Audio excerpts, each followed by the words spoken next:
All right, we're live. Let me make sure the stream is coming through everywhere. Give it just a second. If you can see me and hear me, do me a favor. Type a yes in the chat. And while people are still arriving, drop your city and your country in there too. I love seeing where everyone's tuning in from. We're going to be together for a good while tonight, so do the smart thing now. Grab a notebook and a pen, get some water, get comfortable. Because tonight is not a sit-back kind of night. You're going to be writing things down about your own life, about your own business. All right, while the room fills up, let me tell you what tonight actually is. Look, if you've read all the manifestation books, done the certifications, tried all the courses, the retreats, the journals, the whole thing, and something still isn't clicking, I want to tell you something right up front. It's not you. There's nothing wrong with you. There's no character flaw. You're not broken. You're not behind. It's that you've been given one little piece of the puzzle at a time. From this teacher, from that book, from the other program. And nobody ever gave you the whole map. That's what these next hours are for. To give you the whole map. All of it. The outer map and the inner map. Both at the same time, together. So you can finally see where you actually are, where the brake is firing, and what the next gate actually requires. These next hours, one map, let's go. However you found your way here, on YouTube, through my work, or through the free community, welcome. It's the same map for all of you, in one place for the first time. Here's what's coming. I'm going to draw you the whole map, where you are in your business and where you are in yourself. I'll show you my 3 AI tools working on real situations. And near the end, I'll walk you inside the community itself, only if it's right for you. One thing, tonight isn't something you watch. It's a workshop. You've got the notebook. Use it. The map only works if we write ourselves onto it. Now, to draw a map, you have to walk the terrain first. So, let me tell you where it began. So, 2 quick facts. And honestly, get through these fast. They're context, not credentials. 25 years ago, I wrote a book called A Happy Pocket Full of Money, international bestseller. Thousands of readers have written to me over the years about manifesting money, careers, relationships, lives because of it. Still in print, still selling. A few years after that, I was the creative consultant on the film The Secret. Rhonda Byrne acknowledged me in the book. The whole thing reached, 200 million people? Something like that. Now look, the reason I'm telling you any of this is not the flex. Honestly, it really isn't. The reason I'm telling you this is because what came next, what I'm about to tell you in the next 3 minutes, makes no sense without it. There's a part of this story I almost didn't put in this masterclass. Honestly, it's not pretty. It isn't the kind of thing you'd put on a book jacket. It isn't the flex. But if I don't tell you this part, none of the rest of what I'm going to show you will quite make sense. So I'm telling you. So picture this. A few years after my book, A Happy Pocket Full of Money came out, and after I served as creative consultant on the film The Secret, it's early morning, around 4:30, maybe 5 o'clock. I'm lying in bed, the kind of bed where you don't really sleep. You just sort of close your eyes and wait for the sun. And I'm drowning. I mean, genuinely drowning. In the next room, on the desk, there's a stack of bills, late notices, second notices, third notices. And underneath all of those are eviction notices. Plural, not one, plural. And there's this voice in my head. That voice many of us have heard at one point or another. telling me I'm a failure, cursed, doomed, broke, fucked, telling me the businesses are a joke, running on a 24-hour loop, never once taking a break. And the worst part, I'm lying there at 5 in the morning, actually hoping the night would last a week. Genuinely, because at night the phone isn't ringing, the debt collectors aren't calling, the world is still asleep. And for a few hours, I'm allowed to be invisible. That's the deal I'm offering the universe at 5 in the morning. Just let the night last a little longer. And I remember writing in my journal around that time, I wrote that it felt like dark nights of the soul, mixed with glorious mornings. Like being stuck in a bad science fiction movie. Awesome scenery, great torment, stuck. The same man who had served as creative consultant on the film The Secret, the same man who had written a book called A Happy Pocket Full of Money, now Googling at 5 in the morning, why is my money manifesting failing? The irony of it, my friend, it nearly killed me. And here's what I didn't know yet. What nobody had ever told me, what nobody had ever named for me. I'd had a difficult childhood, adverse childhood experiences, and from those I developed complex PTSD. And the thing about complex PTSD is when it kicks in, it kicks in. There's no negotiating with it. And it was manifesting too, behind my own back. You know what I mean? 24/7?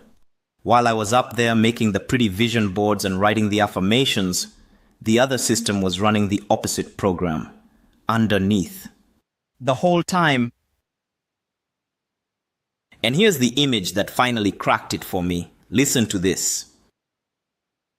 My old fragmented self had its own vision board, painted inside my cellular structure. I'm telling you, painted into the body. And it was way more invested in that vision board than I was in the pretty one on my office wall. So while I'm up there visualizing the breakthrough, the success, the abundance, the launches, my old self was quietly, visualizing the eviction notice, the collapse, the shame, the familiar. And the old self had the bigger vote, my friend, every time. That was the part of me running the show. The part of me I'd never actually met. The part of me nobody had ever named. So once I sobered up from thinking I already knew everything about manifestation, once I really sobered up, here's what I realized. I didn't need to learn how to manifest better. I needed to learn how to get out of my own way. Now look, I didn't have those exact words yet, not for what I now help people do. I didn't have the positioning, I didn't have the I help, I didn't have any of that yet. But that, right there, that was it. The whole me, the whole system was manifesting. And the part running the show, that was the part I'd never met. And what had happened, looking back, is through being wounded, I'd become what they call the wounded healer. Been there, done that, bought the t-shirt. So, because I'd been in the hole and I'd figured out how to get out, I could show others. And that phrase right there, get out of my own way, that's now the phrase I use for the work we do together. The whole thing, the I help, the positioning, all of it. It came from this. Not from a strategy session, not from a marketing brainstorm, from this. From the bedroom at 5 in the morning with the eviction notices. From the bottom, that's where the phrase was born. So, what happened next is kind of funny, honestly. You're gonna laugh. One ordinary day, having basically given up on finding an answer, I was watching random YouTube videos to distract myself. Just anything. Brain off, scrolling. And I ended up, of all things, watching videos about ants. Ants. Don't ask me why, I just find ants fascinating, alright? Always have, don't ask. Anyway, so I'm watching ants. And the algorithm sends me, boom, to a video about something called emergence. Emergent phenomena. Ever heard of it? Emergence is the word for what happens in complex systems. Ant colonies, weather systems, snowflakes, flocks of birds, schools of fish. You know what I mean? In all of those, the output of the whole system is a property of the whole, not the sum of the parts. The colony does things no single ant decides. The flock turns in unison without any one bird leading. The snowflake takes a shape no individual molecule chose. Right? And then, boom, it hit me. Manifesting is emergent. The whole self is manifesting. Not just the part making the vision board, the whole self. The part of me that learned to stay small back in 1987. The part still loyal to the family role. The part that codes safety as quiet. The part that flinches when money shows up too fast. All of it, all of that is part of the colony. And the vision board can't override the colony, my friend. It just can't. The colony beats the individual ant. And here's the thing that really clicked. I'd been learning the tricks of the trade, affirmations, vision boards, scripting, positive thinking, all that stuff, without learning the trade itself. The tools without the craft. Does that make sense? And once I saw that, the next stretch of years stopped being a search. It stopped being, why isn't manifestation working for me? That question dissolved. Because now I knew. Now I had the answer. What it became, what the next several years became, was the drawing of a map. The terrain I'd been walking blind year after year, all the way back to 2001, that became a map I could finally share. What you read in A Happy Pocket Full of Money back in 2001, that was the first chapter of that map. The principles, the foundation, the early framing. What's coming in the next few hours? That's the whole map as it stands today, 2026. And honestly, what was enough in 2001 is just not enough for what's here in 2026. The world we are building businesses in now, it requires more integration, more inner work, more whole system thinking than the law of attraction shorthand of 20 years ago could ever provide. We've evolved. Our understanding has evolved. The work has evolved. That's why this masterclass exists. That's why we're here. Not to replace the early teachings, but to complete them. To put them inside a bigger system that actually holds them. So, look, if you're sitting here having read all the books, done all the certifications, watched all the videos, gone to all the retreats, tried all the modalities, and you're still feeling like something just isn't clicking. Please hear me on this, please. If it happened to me, the guy who wrote the book, the guy who was on the film, the guy who should have had this whole thing figured out, then it isn't because anything's wrong with you. It can't be, right? It's because none of us has been given the full map yet. None of us. And I had to draw it for myself the hard way before I could give it to anyone. So, the next thing I want to show you is the 2 insights that came out of all of that. Just 2. And when you hold them together, both of them at the same time, in the same hand, they change everything about why we get stuck. All right, let's go there now. So, why does this happen? Why do so many of us do the work? And I mean really do it. The books, the courses, the retreats, the practices, the journals, and still feel stuck. Right? Still feel like something's underneath, holding us back, that we can't quite see. Let me walk you through the explanations we usually get given. Because look, they're not entirely wrong, they're just not enough. None of them by themselves is enough. First one, you need to visualize harder, right? Visualize more vividly, visualize more often, visualize with more feeling. And listen, Visualization is real. It works. I'm not knocking it. I literally wrote a book about it. But here's the thing. When the system underneath the visualization is fragmented, no amount of harder visualizing overrides it. Second one, you haven't healed your trauma yet, right? More therapy, more somatic work, more inner child stuff, more retreats. And again, listen, the inner work matters. It's the actual mechanism, not the side quest. But healing without a business to walk into is its own kind of trap. Third one, you need a better system, right? Better calendar, better CRM, better automation, better tactics, better course.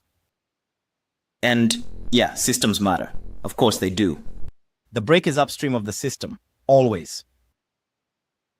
Fourth one, you need more discipline, right?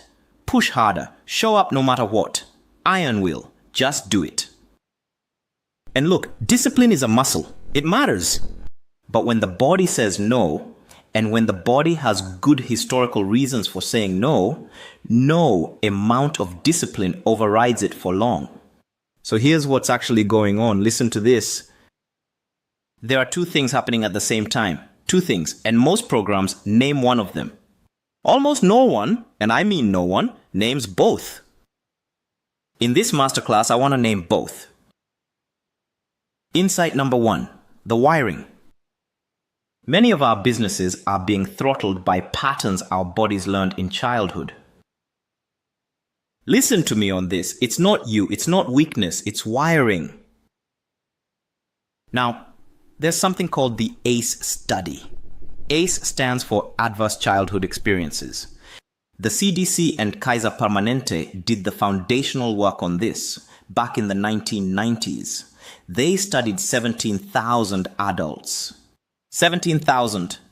And the categories listed up there on screen, they're pretty broad. Physical abuse, emotional abuse, sexual abuse, physical neglect, emotional neglect, household substance abuse, household mental illness, household domestic violence, incarcerated household member, parental separation or divorce. 10 categories. The score goes 0 to 10. And here's what shocked researchers when the results came back. Around 64% of adults have at least one ACE. 64%, almost 2/3, and around 12% have 4 or more. So this isn't rare, this isn't dramatic, this isn't a special category of person. Many of us are in this without ever having named it, without knowing the word for it, without knowing it has a name at all. And here's what ACEs do physiologically. Listen to this. They rewire the developing nervous system to optimize for surviving the environment we grew up in. Now look, what's optimal for childhood survival? Often, it's the exact opposite of what's optimal for adult business. Polar opposite, right? Like opposite ends of the spectrum. Watch this. Many of us, and I'm telling you, many of us know the freeze right before sending the price raise email. You know what I mean? Finger hovering over send, heart in the throat.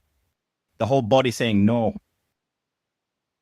That right there. That's a 6-year-old's survival pattern firing in a 40-year-old's business. The flinch right before posting at full volume. The over-explaining in sales calls.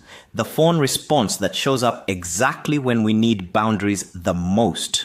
The launch paralysis at the threshold of visibility. The 24 reasons we tell ourselves we're not ready to launch yet, when we've been ready for months.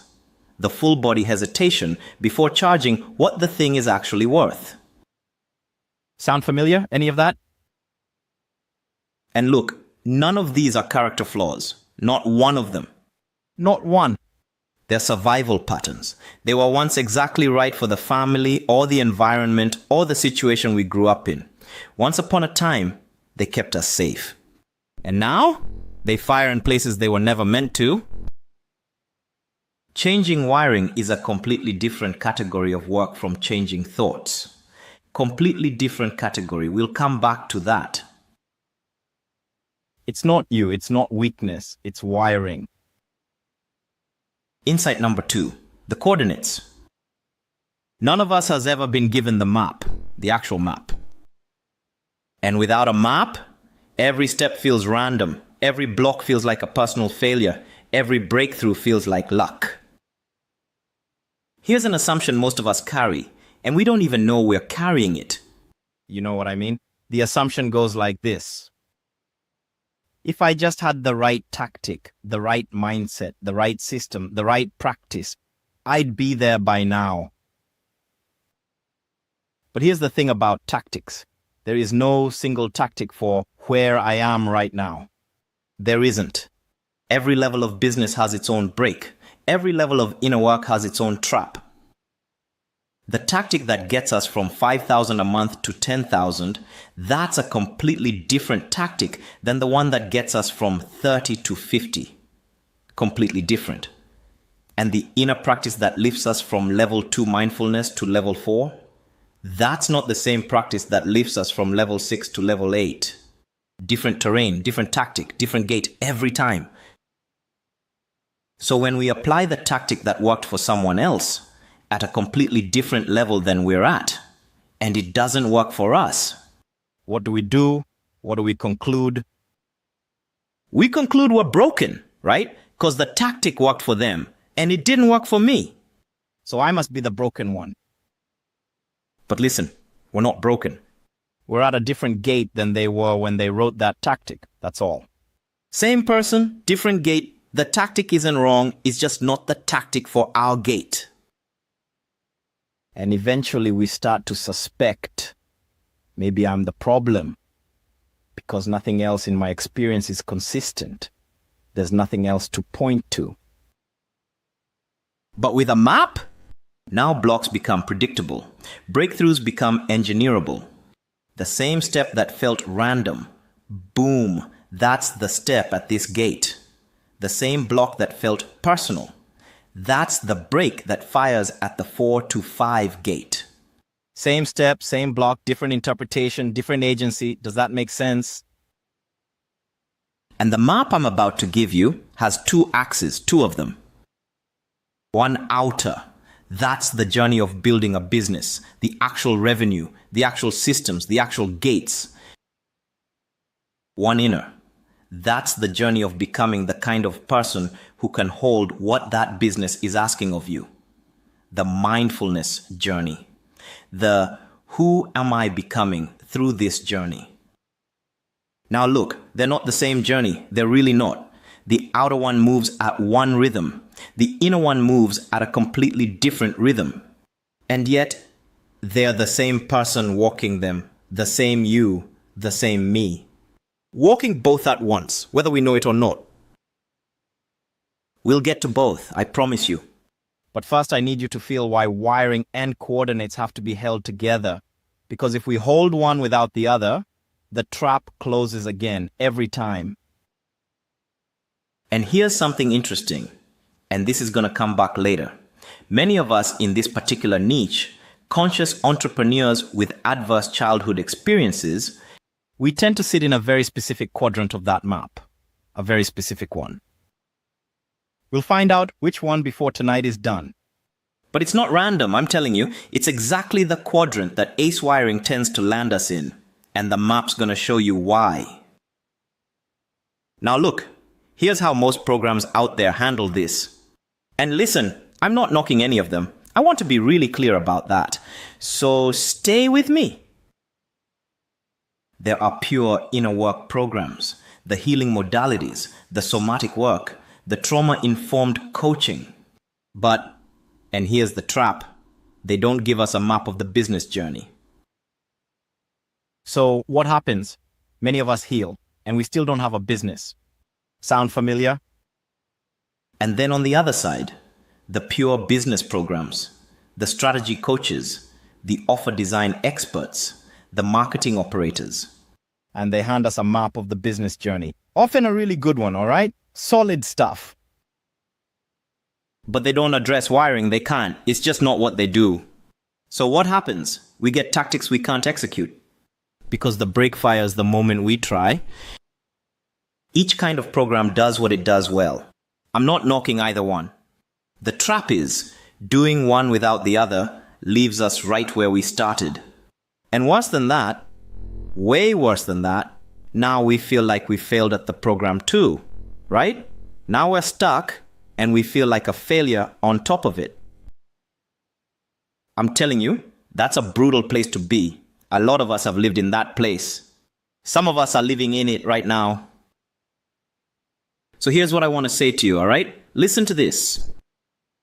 If you've done the inner work programs and they made you feel better, but your business didn't move, that wasn't because you're uniquely broken. I promise you, it wasn't.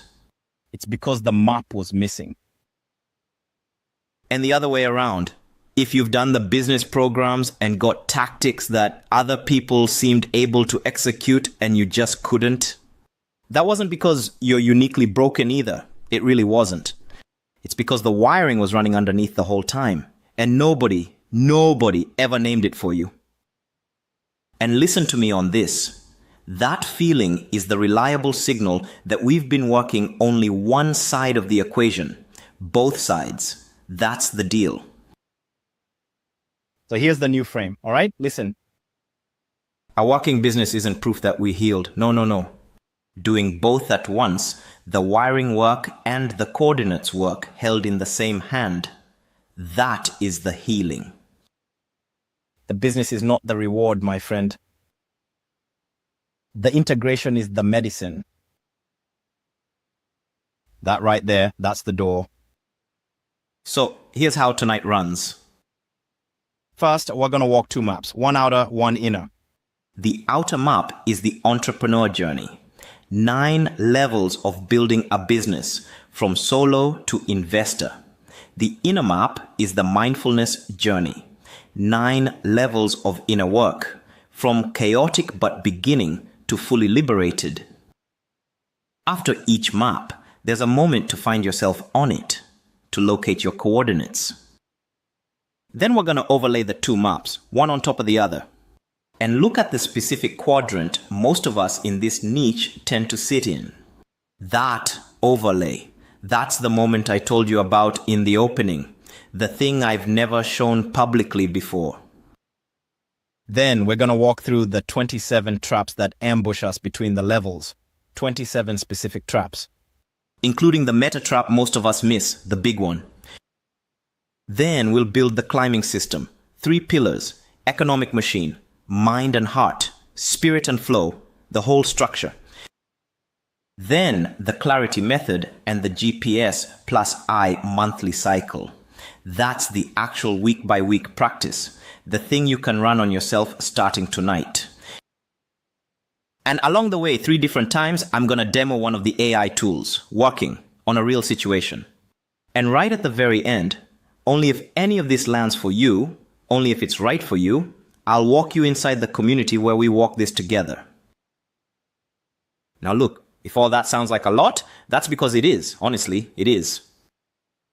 All right, let's start with the first map, the outer one.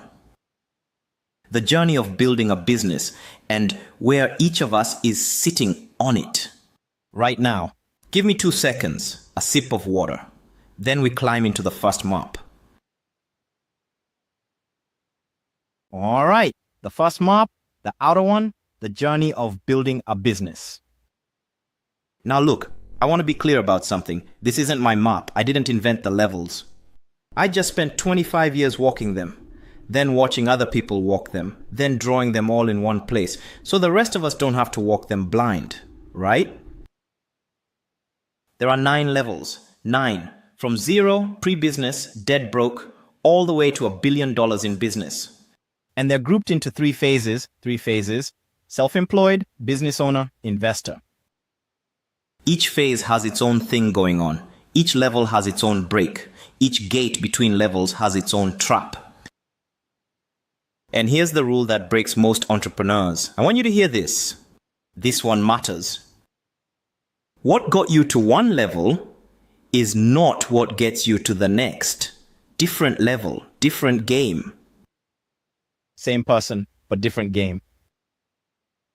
And by the end of this first map, you're going to know exactly which of the 9 levels you're at. Exactly. The specific number. Write it down when we get there. because we're going to come back to that number later tonight when we overlay it with the second map. Hold on to your number, all right? Let's walk the levels. Phase 1, self-employed. The work in this phase is on you, not the market, not the team, just you. You're learning to master your own personal flow, your money, your energy, your time, your attention. There's no team yet, or barely one. The mastery is internal. All right, let's walk the 3 levels in this phase. Level 1, stop bleeding. About 352 million entrepreneurs are sitting at level 1 globally. Financially, you're in the red. Maybe personally, maybe in the business, maybe both. The bills are arriving faster than the income. Team size, it's just you, completely solo. And the way it feels, let me tell you how it feels. It feels like being a victim, out of control, anxious, workaholic energy, chasing shiny objects. And underneath all that, you're leaking money, leaking time, leaking attention, leaking energy all at once. Sound familiar? Here's what the break looks like at level 1. Listen to this. It's not that we don't know the tactics. We've probably read more business books than the people 3 levels above us. The break is, we can't slow down long enough to plug the leaks. The hypervigilance won't let us. We're trying to do everything at the same time, and nothing gets fixed. The goal at level 1 is simple. Break even. That's it. Get out of the red. Stop bleeding. And the unlock? Become a specialist. Know exactly who you serve. Know your ikigai, your reason for being. Know your dream customer, specifically, by name almost. And then serve only them, nothing else. Stop trying to be everything to everyone.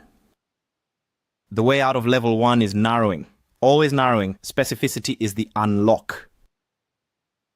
Level 2, transcend survival. About 132 million entrepreneurs here. Financially, just above broke. Debt-free, technically. But there's nothing left over at the end of the month. Just enough to have nothing beyond basics. Team, still just you.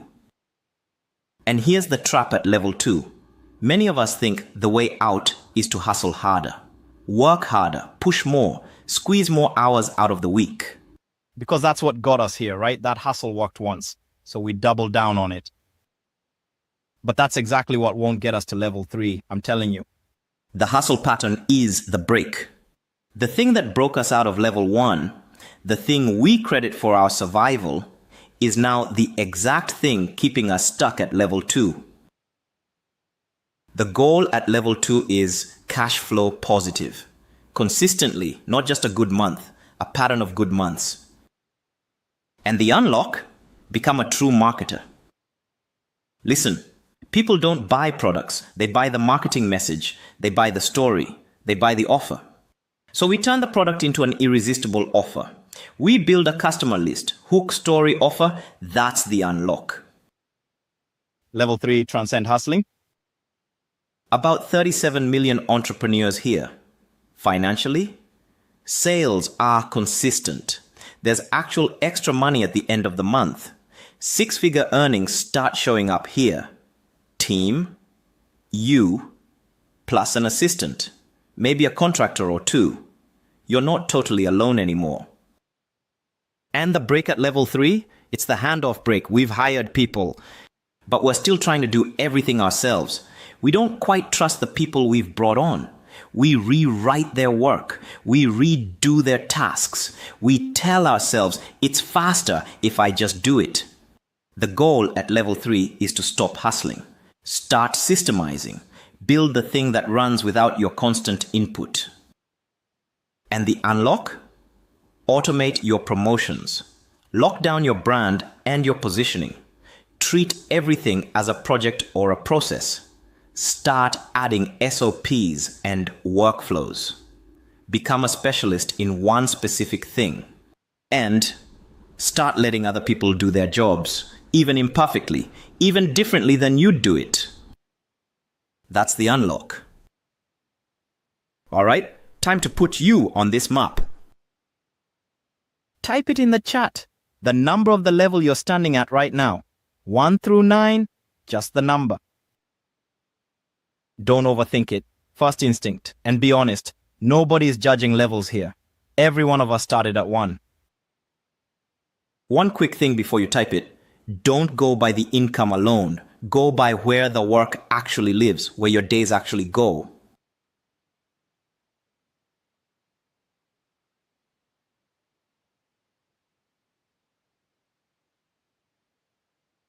All right, whatever number you typed, hold on to it. That's your first coordinate. We're going to need it again tonight. All right, phase 2, business owner. Now the game shifts. We're no longer just mastering our own personal flow. Now we're learning to master the market's flow, the industry, the supply chain, the team. There's a business that actually runs, independently of us sometimes. Level 4, build a team. About 42 million entrepreneurs here. Financially, this is where we start to see single-digit millionaires. The first million, then the second, then the third. Team, we're starting to build out beyond contractors, actual employees, actual payroll, actual people whose families depend on us paying them on time. And honestly, this is the gate where a lot of people get stuck for years. I'm telling you, years. The 4 to 5 gate. Some of us sit at the entrance to level 5 for half a decade or longer. So if you're stuck here, you're not alone, not even close. The break at level 4 is the team trust break. The first time we delegate something that actually matters, the first time we let go of doing it ourselves, the first time someone else's work goes out under our name. And here's the thing. For many of us, the team isn't just a team. The team becomes a kind of family, whether we want it to or not. And if our family of origin wasn't safe, listen, that break fires hard right here. The team becomes the place where the old family dynamics quietly play themselves out again. And we don't know why we're tired all the time. Why every team meeting drains us. Why we resent the team we built. The goal at level 4 is to actually build the team. Generate enough cash flow to make payroll without panic at the end of every month. Put basic systems in place. Level 5, lead a team. About 15 million entrepreneurs here. Revenue up to about 3 million. Team? A single team. But the team is still dependent on you. You're both the player and the leader. You're in the work and directing the work. That's exhausting.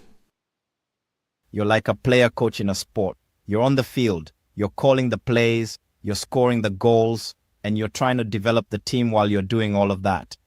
Most of us can sustain that for a year or two. Then it starts to break us. The break at level 5 is the leadership identity break. The question that won't go away, who am I to lead? Because to lead a team, we have to become visible in a way we've maybe never been visible before. We have to take up space. We have to make decisions that affect other people's livelihoods. We have to be the leader. The goal at level 5 is to make sure the business generates substantial cash consistently. Build systems and assistants that actually keep you in balance, so you're not the bottleneck. And the unlock? Learn how to lead leaders, not just team members, leaders. That's the next muscle. Level 6, recruit leadership. About 6 million entrepreneurs here, revenue up to about 10 million. And here's what shifts. Listen, the team is now independent of you. There's a leadership team running the operation. You're not in the operation anymore. You're in the vision. You're working on the business, not in it. The break at level 6 is the control break, really letting go of the operational reins. Trusting that someone else is going to care like you did. And here's the spoiler. They're not going to care exactly like you did. They're not. They'll care differently. They'll prioritize differently. They'll make decisions you wouldn't have made. And some of those decisions will be better than yours. Some will be worse. And that's the work, letting it be cared for differently by people who aren't you. The unlock at level 6, invest massively in communication systems. Invest massively in leadership development programs for your leadership team. That's the unlock. Quick check-in. Now that you've seen phase 2, did your number move? And remember, not by the income, by where the work actually lives. If it moved, type the new one in the chat. If it held, type it again anyway. Claim it.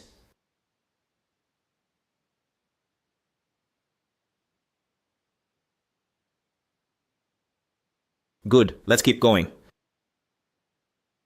Phase 3, investor. Now look, most of us aren't here yet. That's okay. Really, that's completely okay. But I want you to see this on the map, even if you're nowhere near it.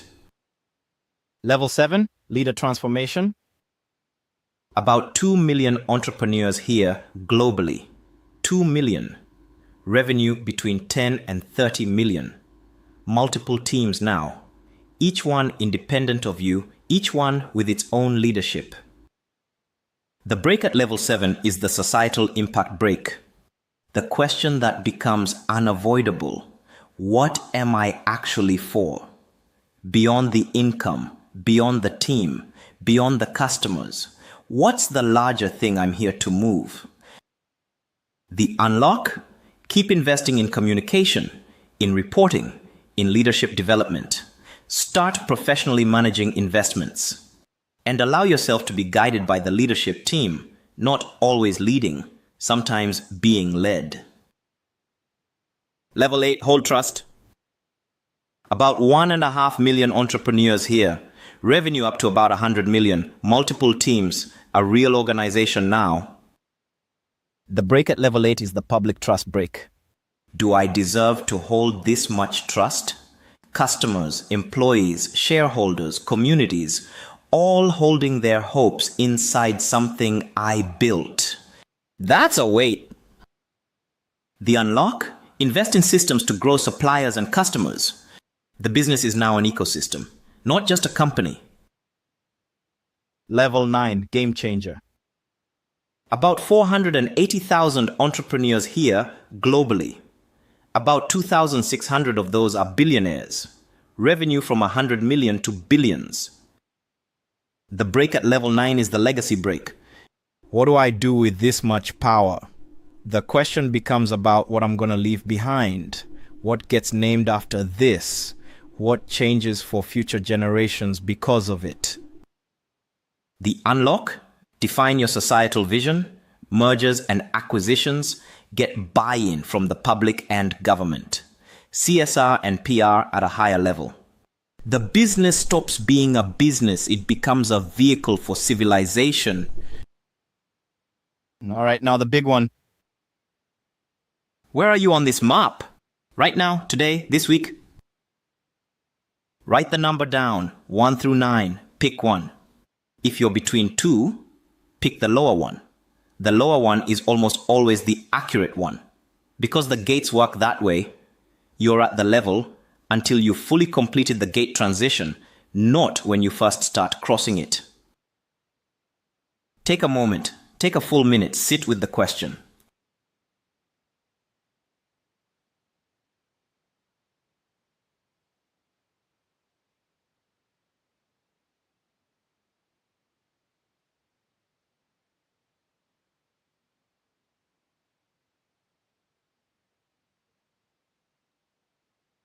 All right, take a breath. And listen, I want to be really clear about something. There is no shame in any of these levels. None. Phase 1 is where most entrepreneurs on planet Earth sit. Phase 2 is where the most ambitious 5% get. Phase 3 is a small fraction of 1%. Wherever you are, you're with millions of other people on the same level. Millions. You're not alone. You're not behind. Now, and this is important, at every one of these gate transitions, there's a specific break that fires for those of us with ACE wiring. A specific one. Different break at each gate. Watch this. At the 1 to 2 gate, the hypervigilance won't let us slow down to measure. Can't pause long enough to plug the leaks. At the 2 to 3 gate, Workaholism becomes the safety pattern. Rest feels like death. Stopping feels dangerous. At the 3 to 4 gate, the trust patterns fire when we try to delegate. The "if I'm not doing it, it won't be done right" defense. We can't let go. At the 4 to 5 gate, the imposter patterns fire when we have to be visible as a leader. The "who am I to lead" loop kicks in. We shrink. At the 5 to 6 gate, the control patterns fire when the team becomes a family. Family of origin dynamics quietly replay themselves at work. At the 6 to 7 gate, the visibility break fires at the societal level. Now we have to be seen by a wider public, and the old patterns scream. At the 7 to 8 gate, the worthiness break fires when we have to hold massive public trust. At the 8 to 9 gate, the legacy break fires when we have to claim our place in history. Different gate, different break, same person, different break. And here's the gift of seeing it this way. Once we know which gate we're at, we know which break to expect. And now, the thing I warned you about twice. Pay attention to this one. This is the unlock for half the people watching. Some of us hit level 3 income while running on level 1 patterns. Some of us hit level 5 revenue while still running level 2 self-talk. Some of us have level 6 businesses while operating from level 4 fear. The income tells one story, the patterns tell another. They don't always line up. In fact, for those of us with ace wiring, they almost never line up. Almost never. And here's the thing. Listen carefully. The break fires where the patterns are, not where the income is. So if your income says level 5, but your patterns are firing at level 2, your real coordinates are level 2. The map cares about patterns, not numbers, not titles, not LinkedIn descriptions, patterns. So hold the level you named, the actual one, the patterns one. We're going to come back to it later tonight when we overlay the second map. Your specific break lives between those two coordinates. We're going to find it.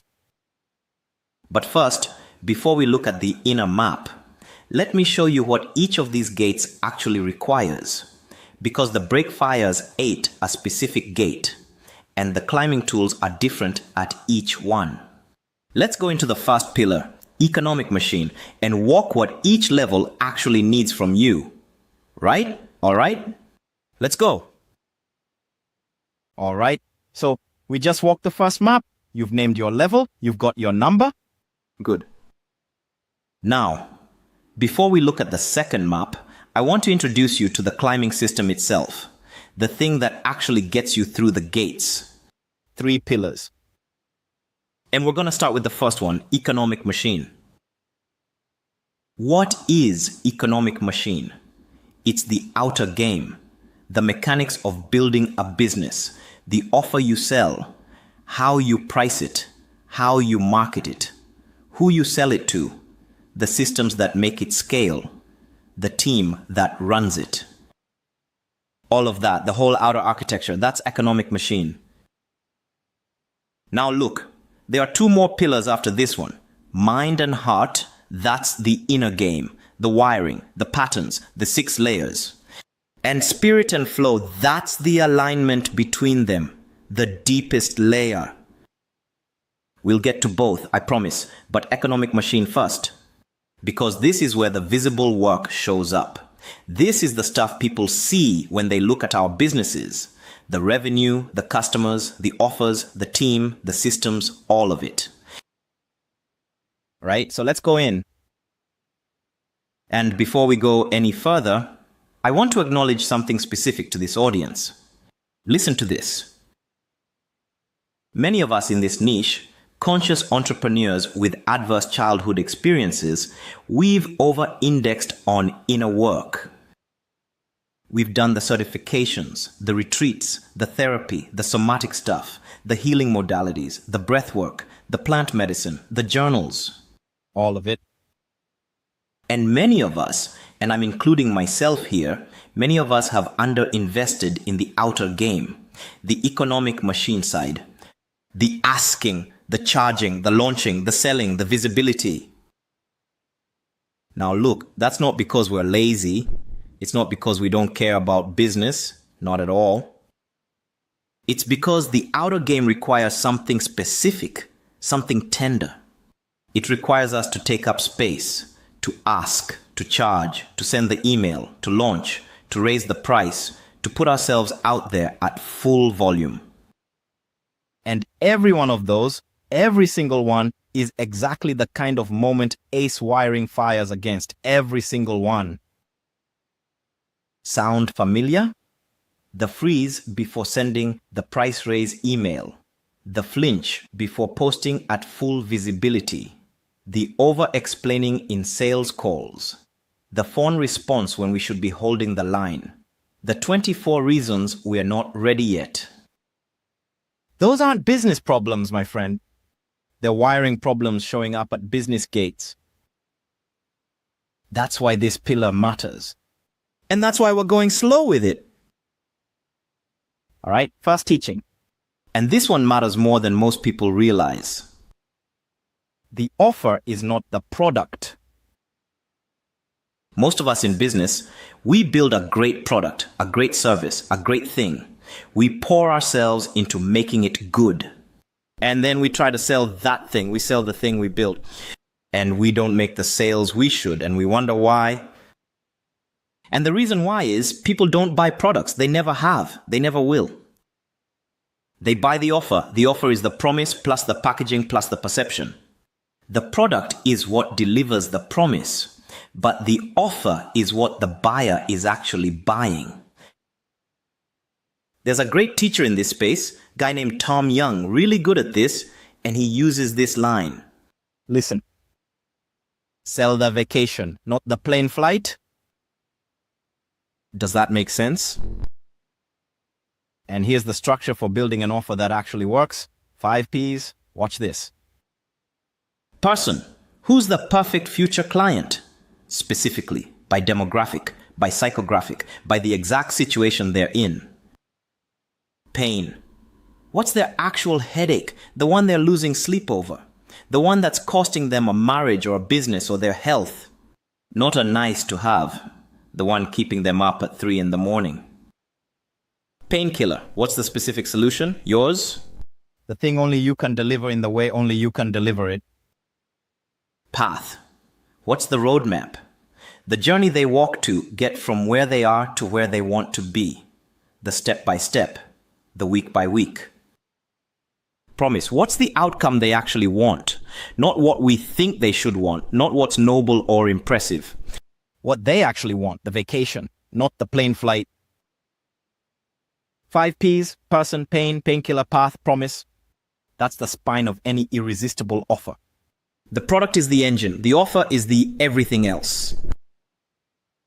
All right, second teaching, pricing. Now look, this one's tender for our niche. Honestly, take a breath. Many of us undercharge. We know we undercharge. We've been told we undercharge. And we still do it. Why? Let me show you. There are 2 ways to price. Just 2. From fear or from value. Pricing from fear sounds like this. What would someone be willing to pay? What's the market average? What can I get away with charging? Will they leave if I charge what I'm worth? Pricing from value sounds different. What's the transformation actually worth to the buyer? What does this solve for them? What does this unlock that they couldn't unlock without it? If they got the outcome, how much would it be worth? Notice the energy underneath those questions, clear, grounded, standing in what the work actually delivers. And here's the deal. Listen carefully. Most of us price from fear because the alternative, pricing from value, requires us to be seen, to name a number that reflects what we actually deliver, to stand behind that number when somebody flinches, to not negotiate down at the first sign of resistance. And ace wiring hates being seen. So we price ourselves low. We hide. We tell ourselves it's about being accessible. We tell ourselves we're being generous. But underneath, and I'm saying this with love, underneath it's often about staying safe. Pricing low is camouflage. Pricing low keeps us small. Pricing low keeps the wiring comfortable. Now, I'm not saying everyone needs to charge premium prices. I'm not. There are good business reasons to price low sometimes. Building an audience, market entry, a specific strategy. I'm not prescribing the answer. What I'm saying is, let's at least know which way we're pricing, from fear or from value. So we can make the choice consciously, not from the wiring. From the wiring is automatic. Conscious is the work. All right, third teaching, niche. And this one is the unlock at level 1. The Pathfinder book, the book the 9 levels come from, it lists this as the single biggest game changer at the entry level. Become a specialist, specialize. Now, most of us when we start out, we want to help everyone, right? We're scared to narrow down. Because narrowing down means turning some people away, saying, no, you're not who I serve, saying, I can't help you with that. So we hedge, we stay vague. We say things like, I help people grow, I help people find their purpose, I help people heal. And nobody buys, because nobody recognizes themselves. Vague positioning is the most expensive mistake we make. Specificity is what makes the offer recognizable. And here's the structure, 3 things. Specific WHO, who do you help? Not entrepreneurs, not women, not creatives. Specifically, who? By name almost, by situation, by the exact place they're standing when they find you. Specific outcome. What do they get? Specifically, measurably, in what time frame, with what evidence? So they can recognize themselves in the result. Specific mechanism. What's your specific way of getting them there? Your method, your process, your framework. The thing that makes you, you. Not the thing that makes you sound like everyone else. 3 things. Specific WHO, specific outcome, specific mechanism. Lock those in. Repel everyone else. That's repel to attract. The right people self-identify when you repel the wrong ones. The right ones see themselves clearly because you've drawn a sharp line around who you serve. The wrong ones move on. And that's the design, not the bug. I know, for our niche, that feels terrifying at first. The body says, don't turn people away, you'll be alone. Right? The childhood survival pattern speaks up loud right here. But here's the thing. Listen to this. Staying vague to keep everyone is exactly how we end up with nobody. That's the math. Specificity is the medicine. All right, now let's bring it back to the map. Remember the level you named earlier tonight? Hold it. Now I'm going to show you, gate by gate, what economic machine actually requires from you. Different gate, different tactic. Same person, different tactic. Level 1, stop bleeding. You need one niche, one offer, and the ability to measure your flow. That's it. Don't add complexity. The unlock is narrowing, always narrowing. Going from level 1 to level 2. Commit to becoming a true marketer. Hook, story, offer. Build a customer list. Follow up. The list is the business. People who know us, like us, trust us. They buy. Strangers don't. So we build the list. We earn trust over time. Going from level 2 to level 3, automate the promotions. Lock down brand and positioning. Stop being a generalist. Go specialist. One specific outcome. One specific market. Tight. Going from level 3 to level 4, start building team. Standardize into SOPs. Treat everything as a project or a process. Make payroll a thing the business can actually sustain without you panicking at the end of every month. Going from level 4 to level 5, ensure substantial cash generation. Build systems and assistants that keep you in balance, not just the business in balance, the you in balance, and learn how to lead leaders, not just do the work yourself. Going from level 5 to level 6, invest massively in communication systems and leadership development. Build the scaffolding for the team to be independent of you. You step out, the team holds it up. Going from level 6 to level 7, manage investments professionally. Let the leadership team actually lead. Move from operator to investor, from doing to allocating. Going from level 7 to level 8, grow suppliers and customers as an ecosystem. The business isn't a company anymore. It's an ecosystem, multiple stakeholders, multiple flows. Going from level 8 to level 9, define a societal vision, mergers and acquisitions, public buy-in, government buy-in, CSR and PR at a totally different scale, civilizational scale. Different gate, different tactic, same person. That's the whole point of the map. And the brake fires at a specific gate, which means the climbing tool has to be calibrated to that gate. Not to wherever someone else is on their map, not to wherever the YouTube algorithm thinks you should be. Your gate. All right, quick implementable for tonight before we move on. Whatever level you named, level 1, level 3, level 7, doesn't matter which one, sit down with your current offer. Write it out, or pull up the page where it lives, the sales page, the landing page, the pitch you give on a sales call, whatever it is. And run it through the 5 Ps, one by one, just 5 questions. Person, am I clear on exactly who, by demographic, by psychographic, by situation? Pain, am I naming the specific headache they're losing sleep over? Or am I describing pain generically? Painkiller, am I positioning the specific solution, my specific solution? Or am I positioning what everyone else is positioning? Path, is there a roadmap, a visible journey from where they are to where they want to be? Promise, am I selling the vacation or the plane flight? Be honest. 5 questions, run them. Tonight, you can do that in a notebook, in your phone notes, in a Google Doc, in ChatGPT, whatever. Just run the 5 questions on what you've currently got. That's tonight's work if you want it, no pressure. And now, speaking of running things, I want to show you something.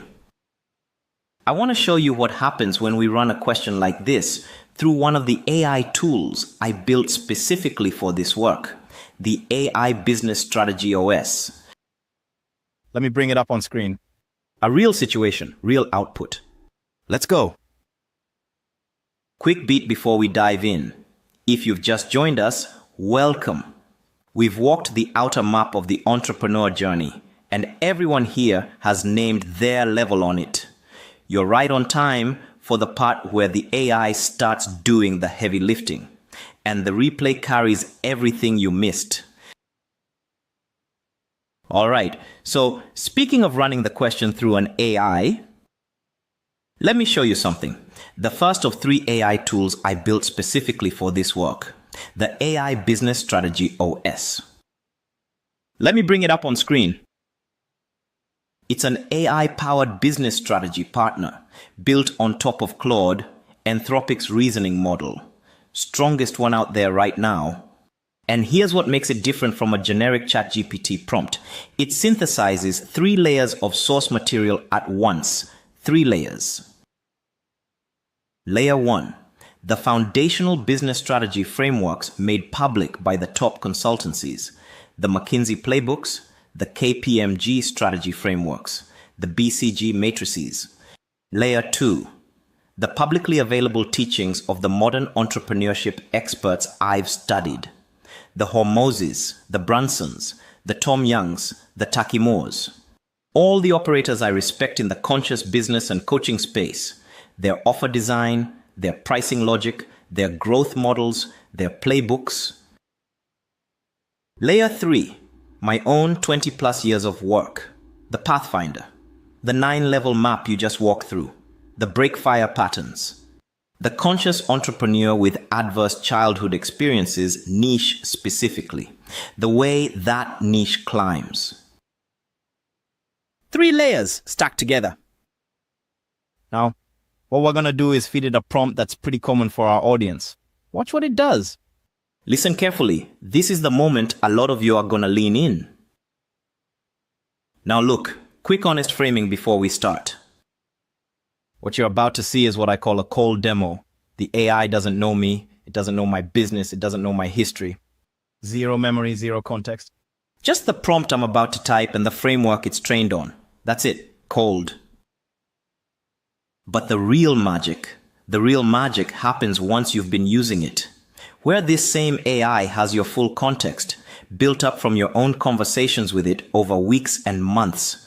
So when you ask it something, it's not answering you in the abstract. It's answering you specifically with your own story underneath the question. That's a totally different conversation. Just hold that in mind as you watch. For now, cold. Let's see what cold can do. All right, here's the test case I want to run. Watch this. I have a coaching business, making about $5,000 a month. I've been at this number for over a year. I feel stuck. What level am I at on the 9-level map? What's the specific break at my next gate? Generate me a 90-day scale plan. Pretty standard situation, right? Coaching business, $5,000 a month, stuck for over a year, asking the AI to diagnose the level, asking it to name the break, asking it to build a plan. And honestly, many of us in this audience have been exactly here at some point. Maybe even right now. So this is going to be useful for some of you. Let's see what the Strategy OS does with it. Watch closely. And here it comes. Boom, watch what it's doing. First thing, see how it's not just answering the question generically? Look, it's pinning the situation to the framework. It's saying, income at $5,000 a month suggests level 2, bleeding into early level 3. Notice the precision. Not you're an early stage entrepreneur. Not you're getting started. Not this is a beginner situation. Level 2 to early level 3, the exact map we just walked through together, that's calibration. And see this part? Listen, it's saying the language of stuck for over a year. That specific phrase, stuck for over a year, suggests the brake is firing specifically at the 2 to 3 gate, the hustle harder pattern. The exact brake we just talked about in the economic machine pillar. That's not coincidence. That's not the AI guessing. That's the AI pulling from the same framework we've been using together, the same Pathfinder logic, the same break pattern logic. Working in real time. Now, and watch this. This is the part I want you to slow down on. It names the specific break, and listen to how it names it. Notice how it's pulling from the breakfire patterns we talked about, not from generic personal development language. It's not saying you have limiting beliefs. That phrase doesn't appear. It's not saying mindset blocks. It's saying the hustle harder pattern is firing, and that the climb past level 2 isn't about working harder. It's about becoming a true marketer, selling the offer, not the product. Does that sound familiar from earlier tonight? And look at this layer, this second paragraph, the ACE wiring layer. It's adding rest can feel dangerous, so the hustle pattern self-reinforces. That's the wiring piece, the body piece layered in to the strategic diagnosis. That's the thing about this tool. It's not generating advice from a generic database.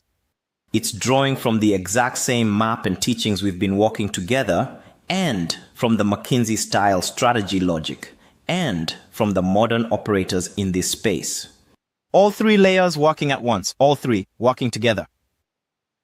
That's why it doesn't drift into generic. That's why it stays useful. Because the architecture under the hood is calibrated, right? Not improvised. And then here it comes, the 90-day scale plan. Listen, watch the structure of this. There are 3 things I want you to notice. 3 things. Pay attention. First thing, see how it's calibrated to the gate specifically? The plan to go from level 2 to level 3 looks completely different from a plan to go from level 5 to level 6. Completely different. Most AI tools, and honestly, most coaches give you generic do these 10 things lists. Same list for everyone. This one's gate specific. Days 1 through 30. Niche tightening. Offer rewrite using the 5 Ps. Why? Because narrowing the niche and rewriting the offer is the level to unlock that hasn't been completed yet. See how it's going. Back to fill in what was missed at level 1 and level 2 before pushing forward to level 3. That's the precision. Second thing, and this is the one that matters most for our niche. Notice, it's not just tactical, it's including the wiring work. Look at this. Days 31 through 60, yes. Lead magnet, yes. Follow-up sequence, the tactics. But also, look at this, the break release. The body work for the hustle pattern specifically. 1 daily 20-minute nervous system regulation practice, somatic experiencing, breathwork, or vagal toning. The practice is in the plan.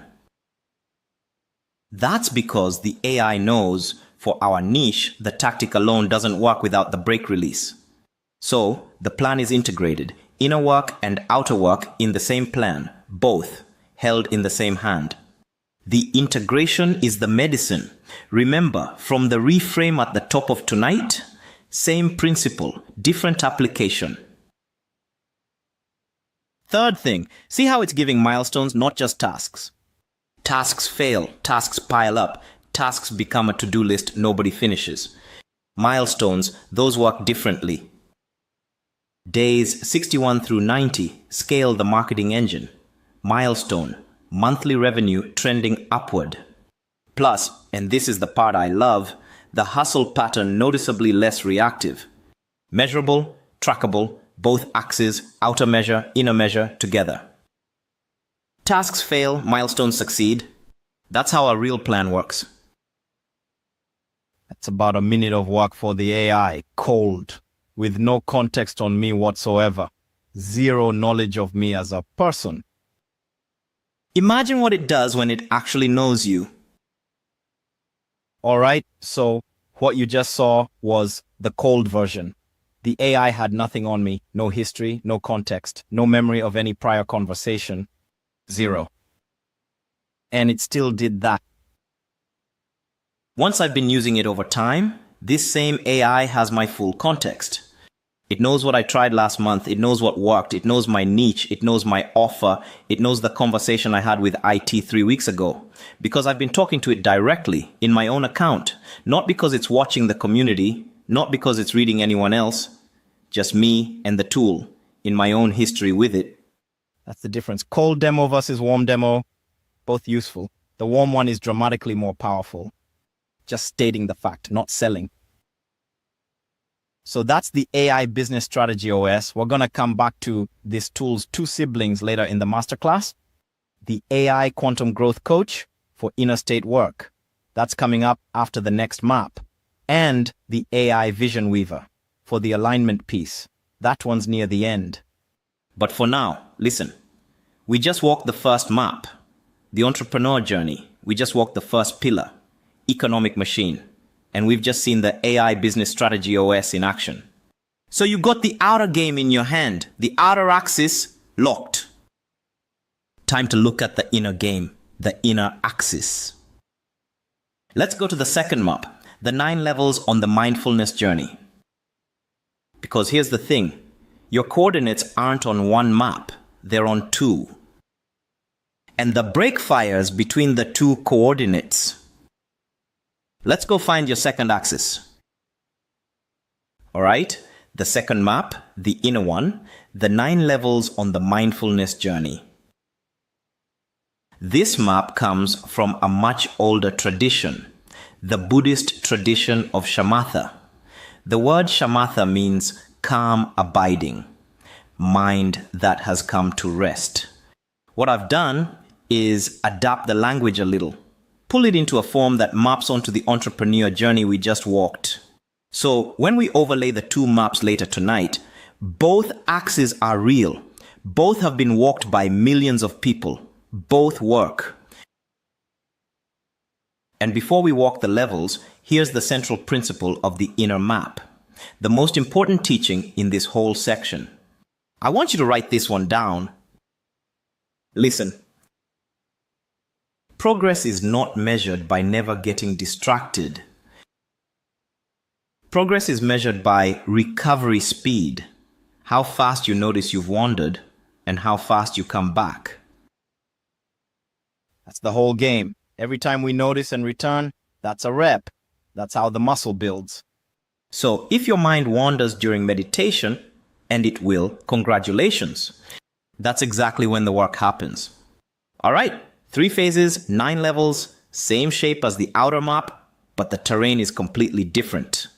Let's walk it.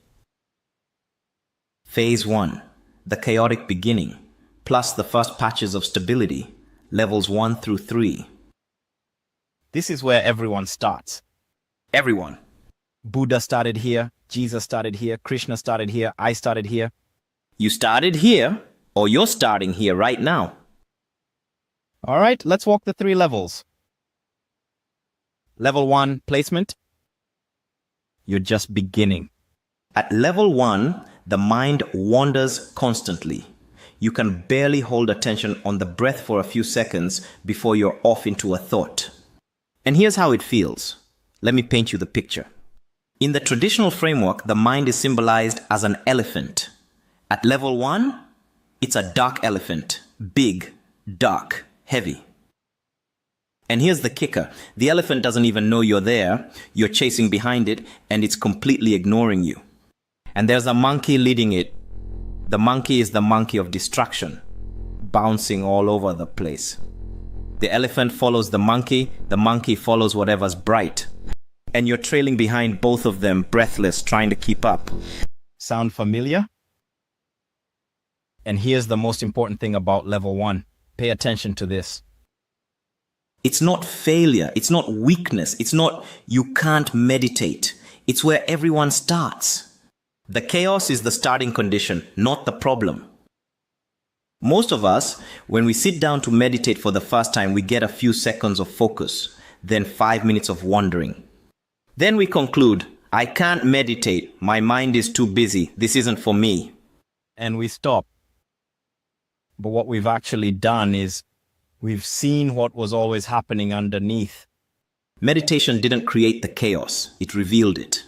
So if you've concluded you can't meditate, you can. You just met yourself for the first time. That's all. Level 2, continual placement.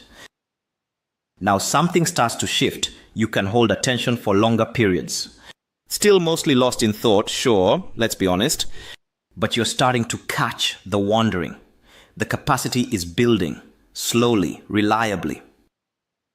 And here's what ACE wiring does at the 1 to 2 gate. Listen, hypervigilance makes sitting still feel dangerous. The body learned somewhere along the way that stillness equals exposure. That if we stopped scanning, something bad would happen. That's not a meditation problem. That's a wiring problem showing up at a meditation gate, right? Same pattern, different surface. And here's the work at level 2. Just keep going. Don't extend the duration yet. Don't add complexity. Don't try fancy techniques. Just keep practicing. Catch, return, catch, return, catch, return. The rep is the thing. Boring is good here. Boring means the muscle is building. Level 3, patch-like placement. And now, something really starts to shift. You get patches of real stability. Mixed in with the wandering, sure. The wandering doesn't disappear yet. And once you've felt the patch, once you've actually felt that quiet underneath the noise, you know it's possible. You can't unknow it.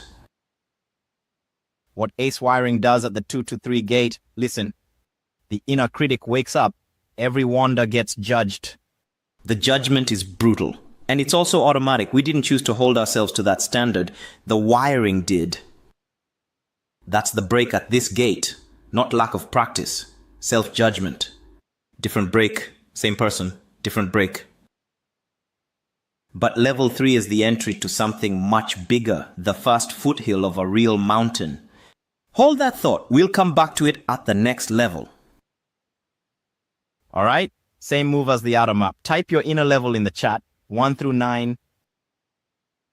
And this one, be even more honest. Nobody can see your screen, but you know.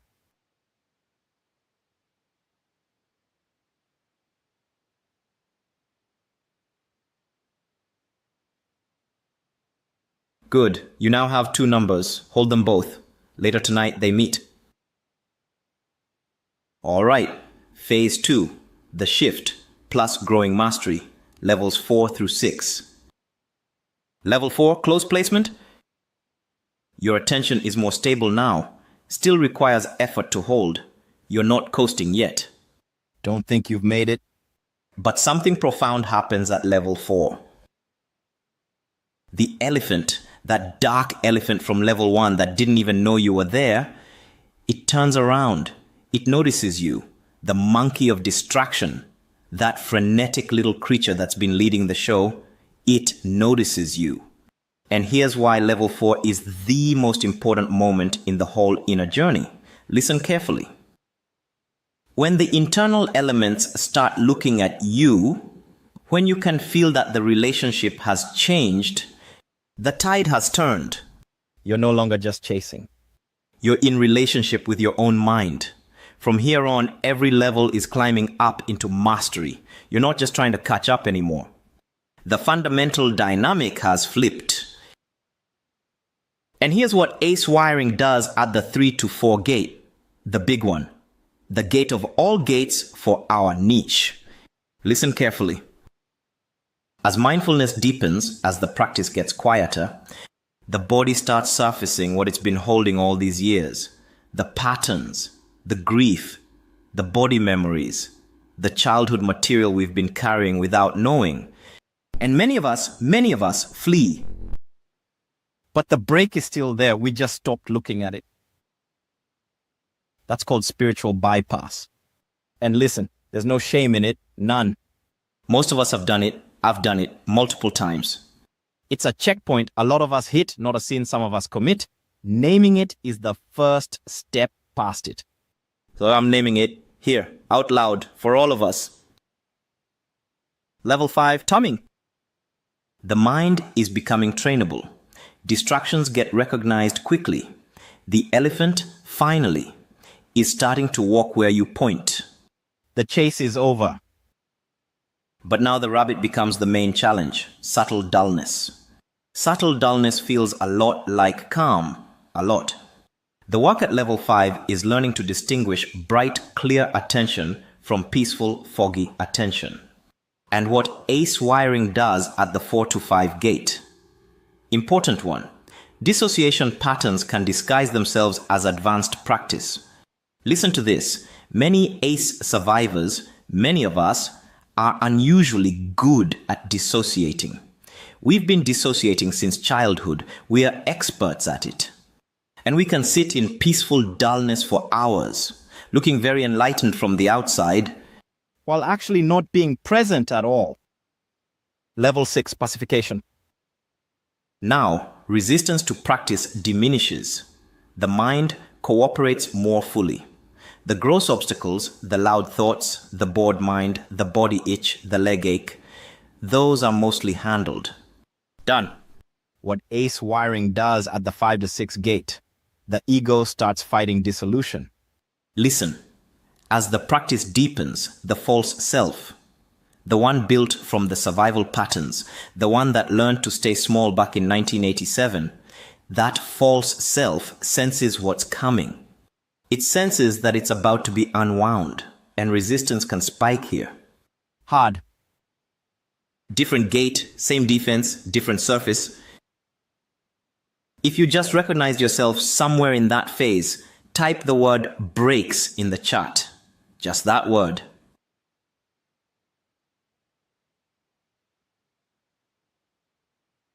Watch that chat for a moment. That's the point. It was never just you. Phase 3. Near mastery to complete liberation. Level 7, 8, 9. Now look, most of us aren't here. Most of us are nowhere close to here. And that's okay. Genuinely okay. Level 7. Full pacification.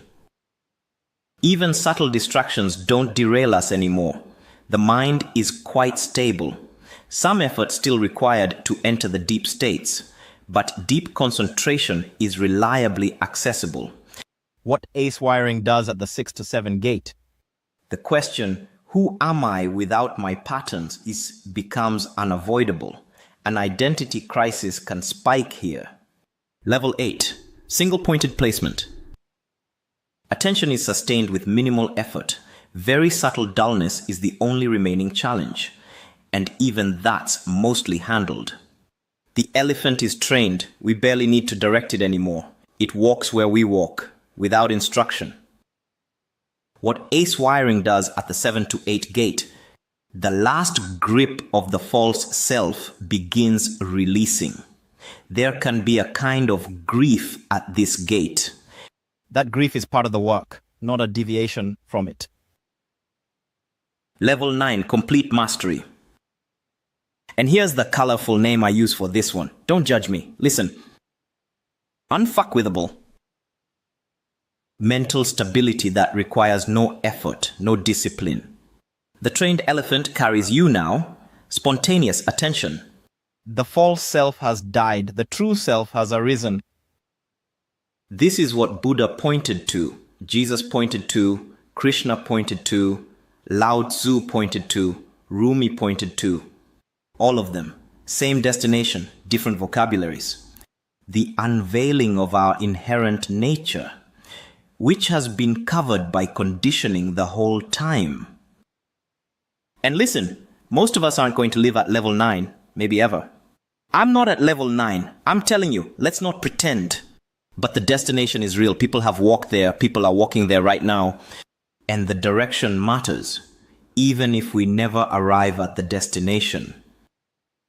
Even glimpses of level 9, and there are glimpses even at lower levels, change everything. The glimpses change how we walk. Now, let's locate you on the map. All right, here's the big one, the second one. Where are you on this map, inner level? Right now. Not where you were 10 years ago when you started meditating. Not where you wish you were.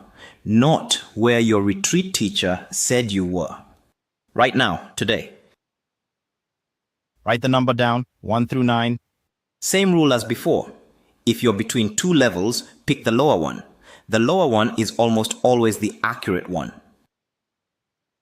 Take a moment, take a full minute, sit with the question.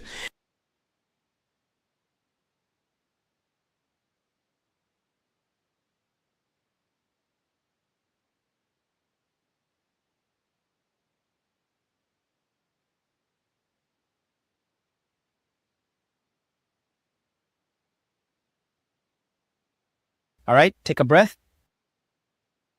Now, here's something I've noticed. Watching this niche for 25 years, watching coaches, healers, conscious entrepreneurs, watching the over-informed inner work community. Specifically those of us with ace wiring. Most of us, and I mean most of us, we tend to sit somewhere around level 2 to level 3 on the mindfulness map. And then we plateau, we park there. Sometimes for decades. And here's why. Listen carefully. To go past level 3 into level 4, two things have to happen. 1, we have to sit with the rabbit, subtle dullness. And the rabbit feels so much like calm that many of us think we've made it. 2, and this is the bigger one for our niche. Level 4 onwards requires us to face what mindfulness practice is actually surfacing. Many of us get to level 3, hit the wall of what's coming up next, and unconsciously check out. We don't say to ourselves, I'm fleeing. We just gradually meditate less. Or we switch modalities. Or we get really into a different teacher. Or we conclude that we've gotten what we needed. Or all of the above. That's the spiritual bypass trap. And I want to name it directly because it's costing this niche more than almost anything else. We use meditation to avoid the business. We use the cushion to avoid the work. But the break doesn't go away, my friend. The break is just waiting for us to come back. Anyone seeing themselves here? I'm asking gently. Take a breath. Be honest. It's not a failure. It's not a moral problem. It's just a checkpoint a lot of us hit. Now, quick run through what ACE wiring does at each mindfulness gate transition. The 8 breaks. At the 1 to 2 gate, hypervigilance won't let us sit still.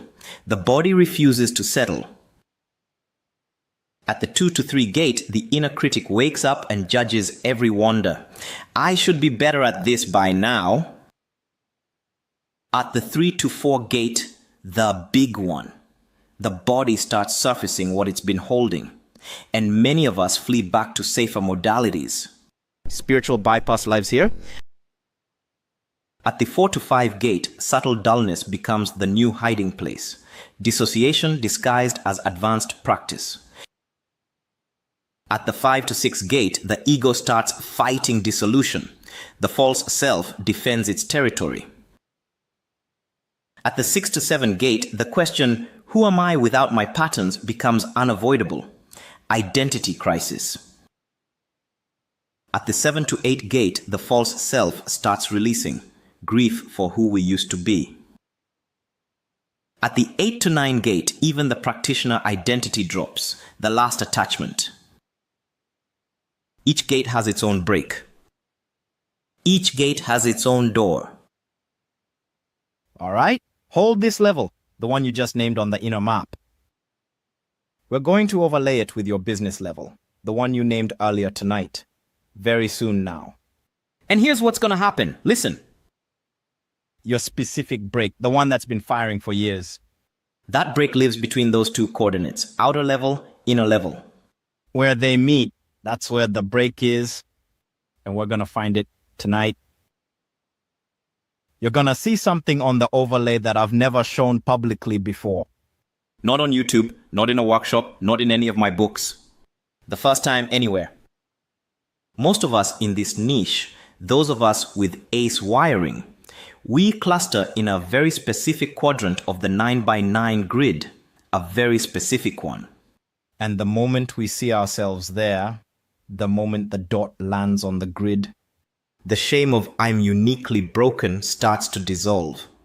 Because we realize we're not uniquely anything, we're exactly where ACE wiring puts most of us. A cluster of people, together, on the same patch of the map.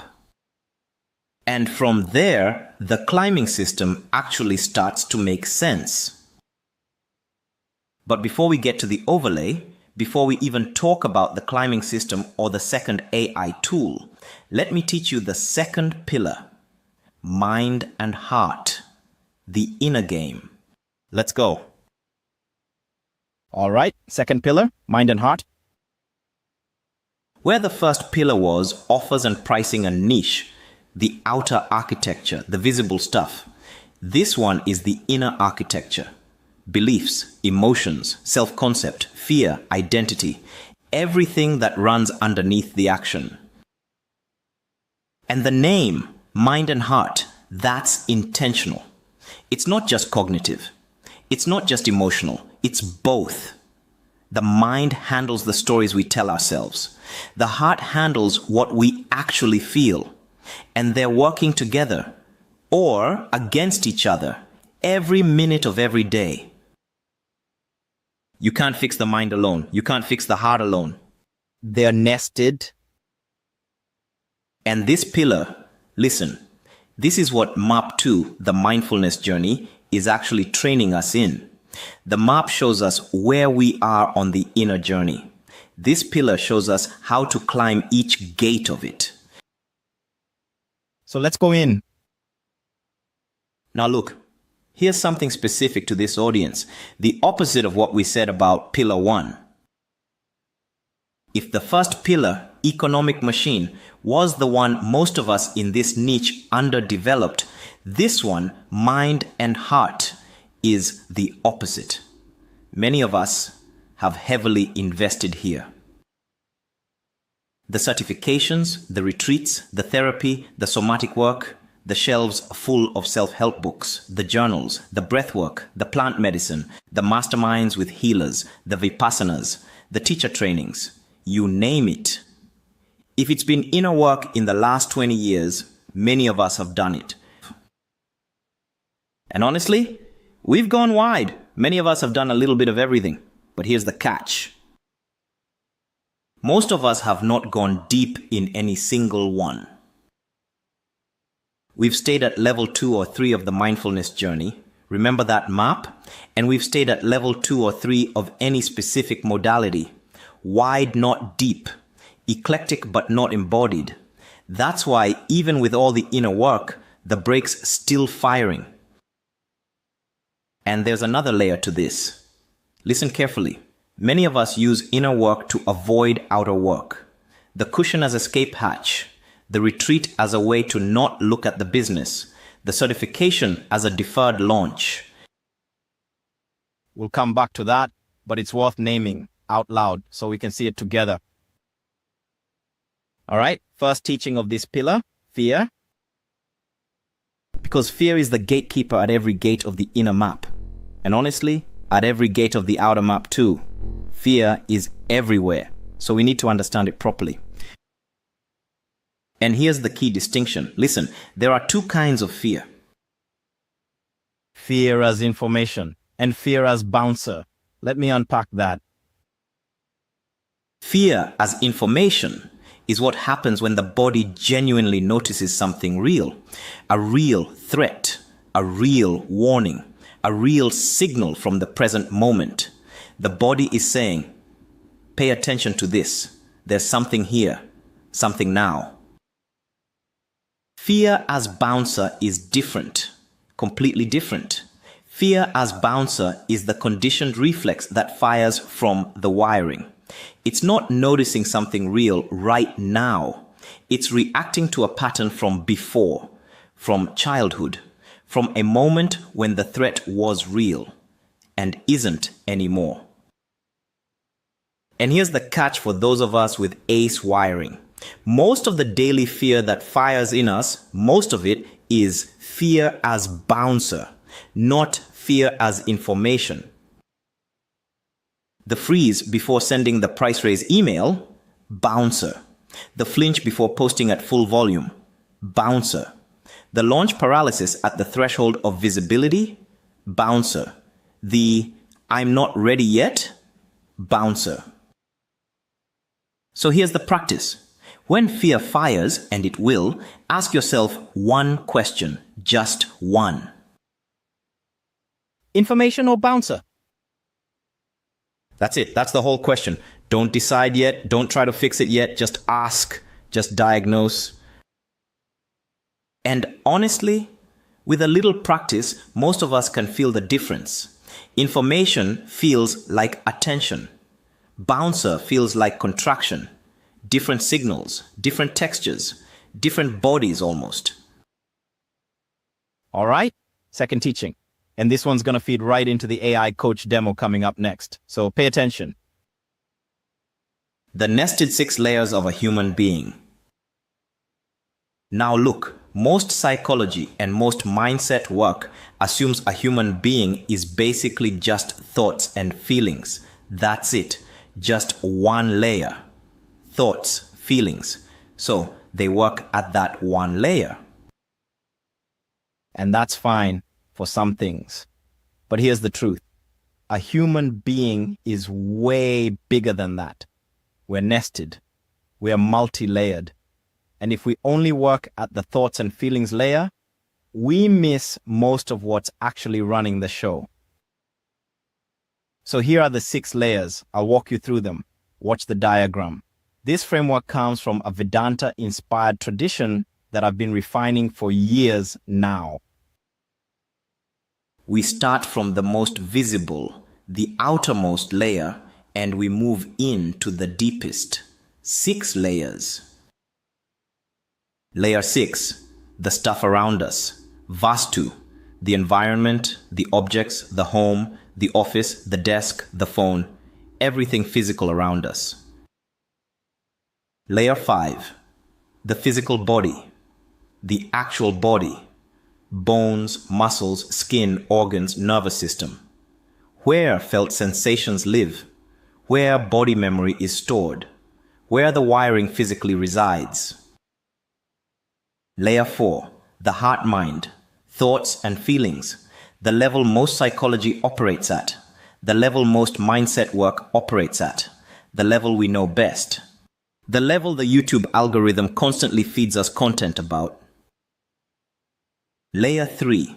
The life force, prana, the energetic body, the breath, the flow, the vitality, the thing the yogic traditions and the Taoist traditions point to. Layer 2. The transcendental void, pure potential, the space everything arises from, formless. Layer 1.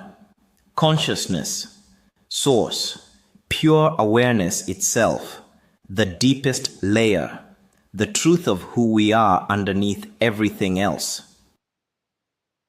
Now, here's why this matters for blocks, specifically for our work. Listen carefully.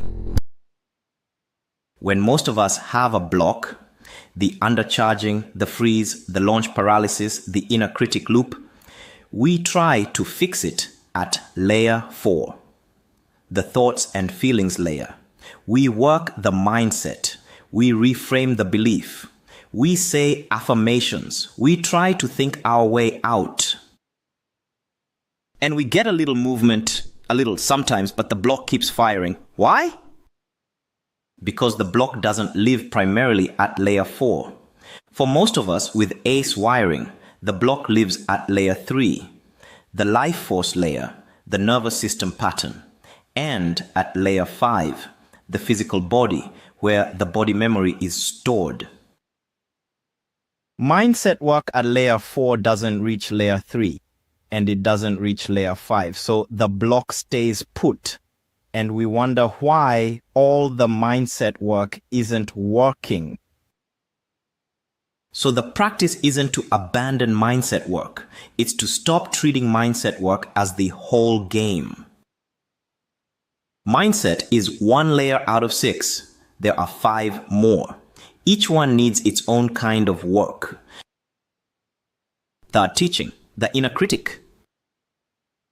And this one, listen, this one is the most universal pattern for our specific niche. The most universal. Almost every single one of us has it. The voice in the head that judges every move. The voice that says, "You should have done that already." Or, "Who do you think you are?" Or, "You're going to fail and embarrass yourself." Or, "You're not ready yet. You need more training." Or, and this is the worst one, "Hey, you're broken." that voice. Now, here's what's important to understand about the inner critic. Listen carefully.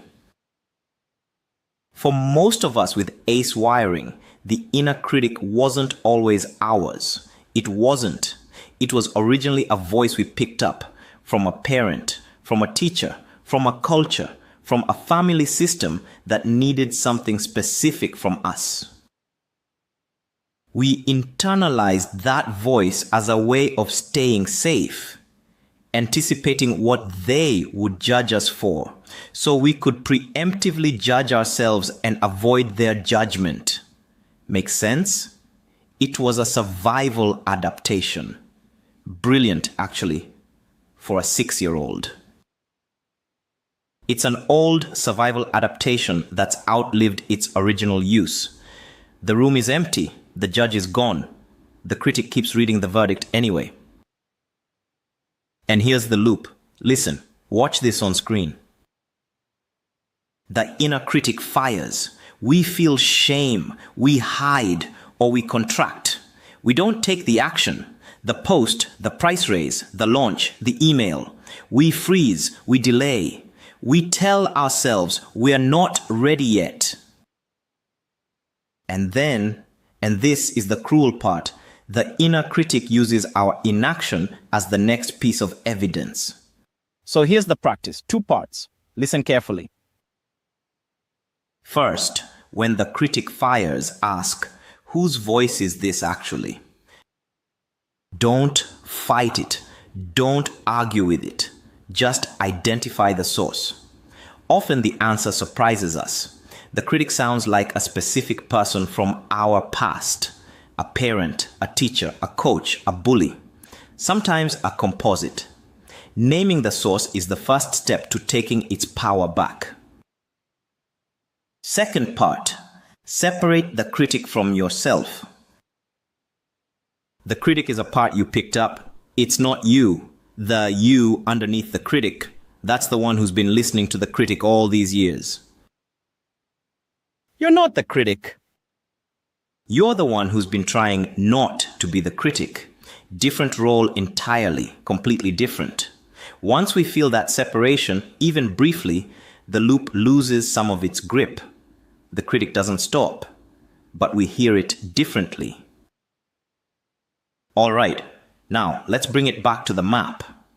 Map 2, the mindfulness journey. Same as we did with the outer map. Let me walk you through what each gate actually requires from mind and heart work. Different gate, different practice, same person, different practice. Level 1, placement, needs simple commitment. That's it. Daily practice, same time, same anchor. Doesn't matter how chaotic the practice feels, the work is showing up. Reps build the muscle. Boring is good. Going from level 1 to level 2, the work is sitting through the hypervigilance. The body wants to bolt.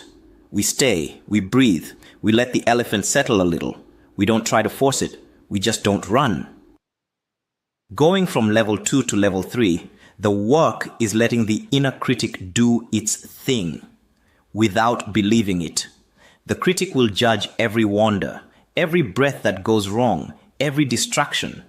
We just notice it judging and return. Notice, return.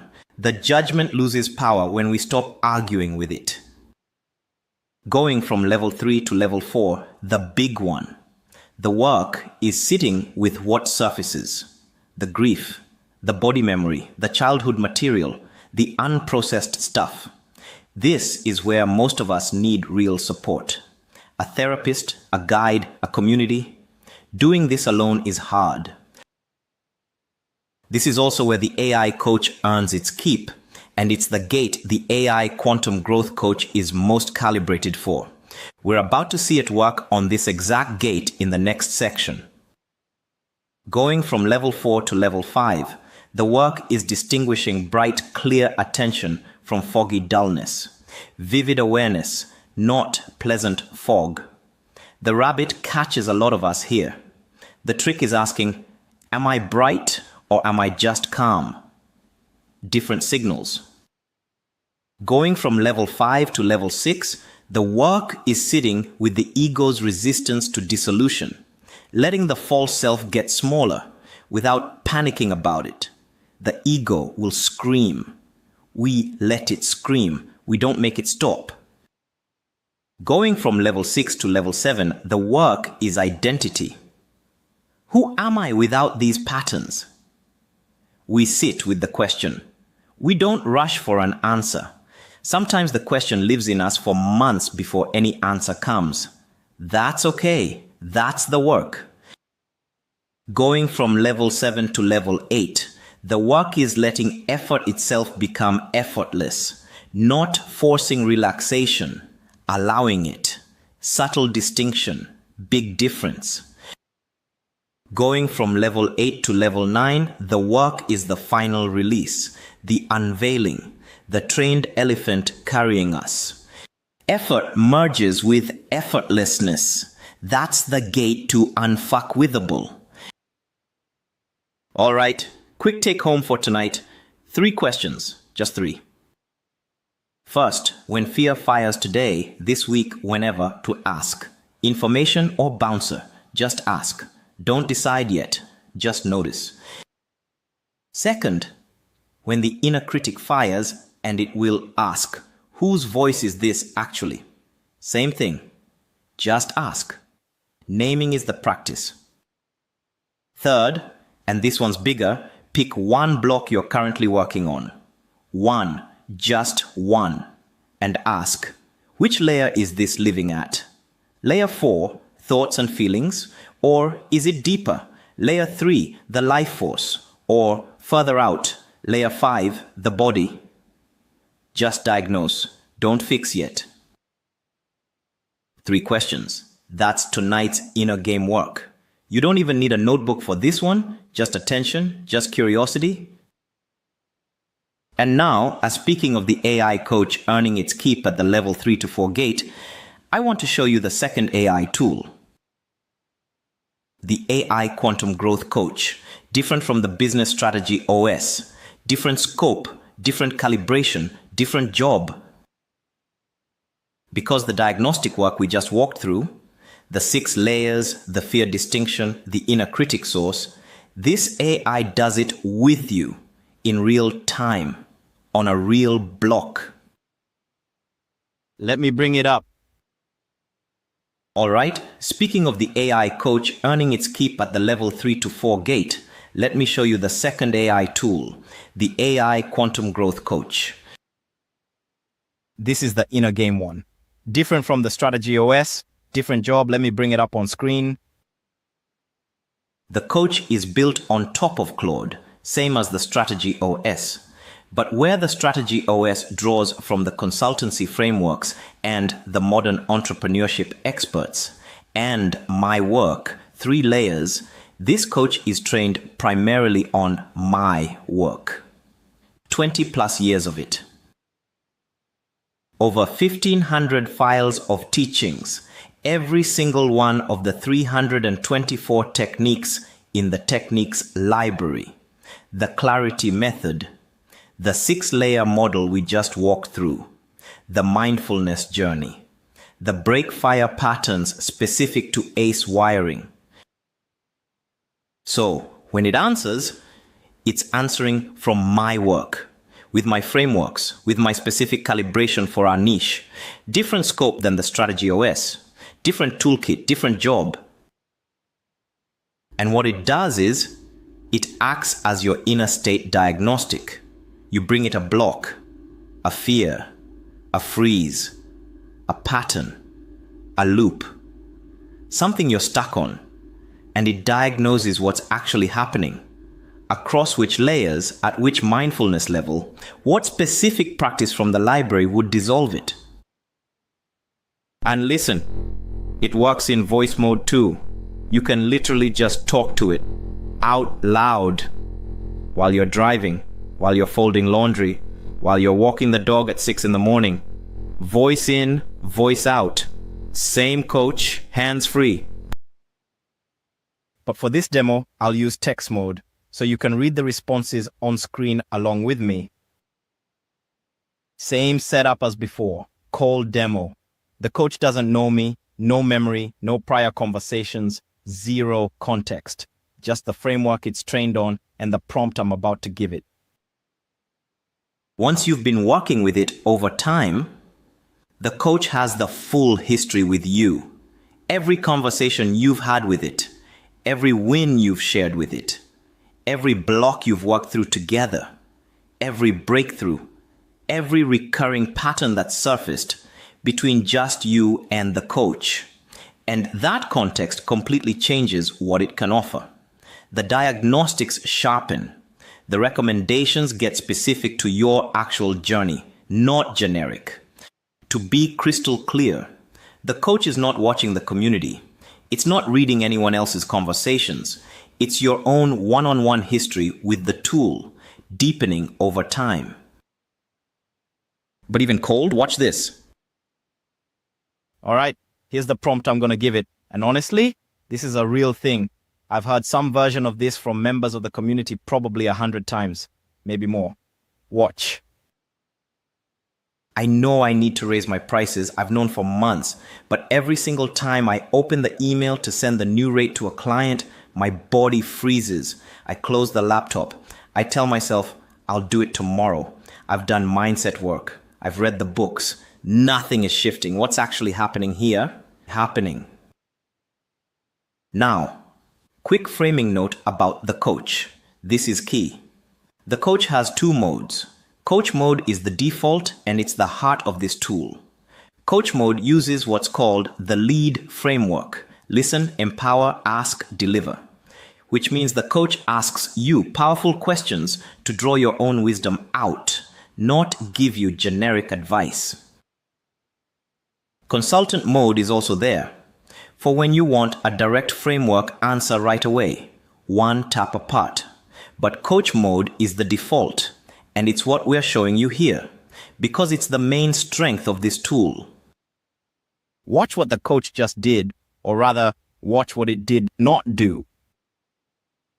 First, see how it did not diagnose? It didn't say, this is a layer 3 break. It didn't pull a framework. It didn't recommend a technique. None of that. Instead, look at this, it reflected. Read with me. You've known for months. The body's been answering for months, and the months are stacking. That's just the coach mirroring back what the user said, letting the user feel heard before anything else happens. That's the L in lead. Listen first. And then, watch the move. It asks a question, not a generic question, a precise, powerful question. When the body freezes, if that freeze could speak, not loudly, just whisper, what would it be saying? As a messenger, not a problem to solve, a messenger with information. And it's asking the user, you, what is the freeze saying? Because the coach trusts that you already know, somewhere in you. The coach's job isn't to figure it out for you. The coach's job is to ask the question that makes the answer surface in you. This is lead in action. Listen. First, empower. Trust the user's inner wisdom. Ask. The question that surfaces the wisdom. The coach is doing exactly that from the very first response. No diagnosis, no framework, just precise questions. The user takes a moment, sits with the question, and then types their answer. Watch. It's saying, if I send this and the client says no, I'll have nothing.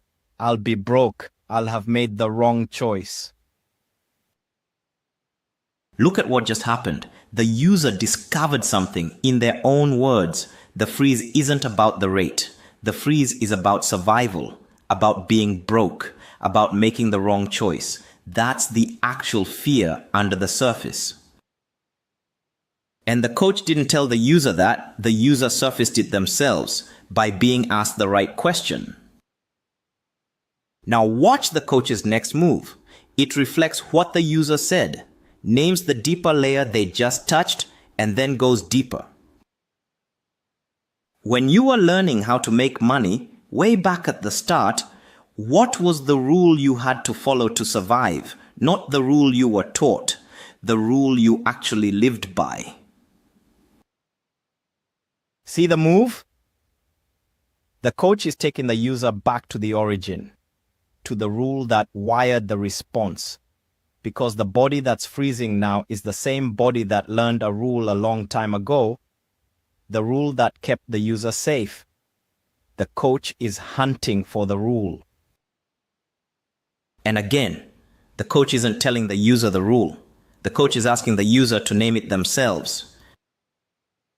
The user takes a longer pause this time and then types, listen, types something they probably haven't said out loud to anyone in years. Don't be greedy. Don't ask for too much. People will turn on you if they think you're after money. That right there, that's the rule.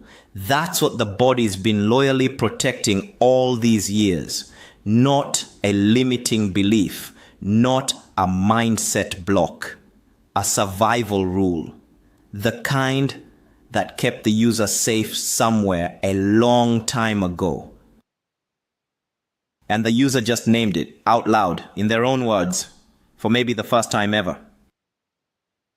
Now watch the coach's response. 3 things happen here. Let me walk through each. First, the coach reflects what the user just named. Listen. The rule wasn't raise your prices.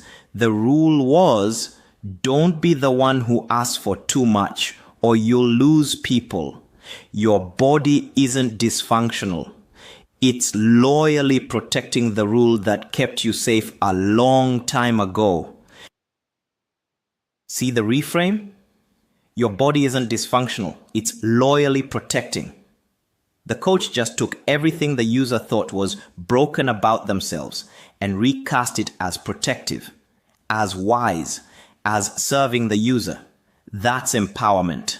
That's the E in lead. Second, the coach asks one more question, a reframing question, not a diagnostic question, a question designed to loosen the rule's grip.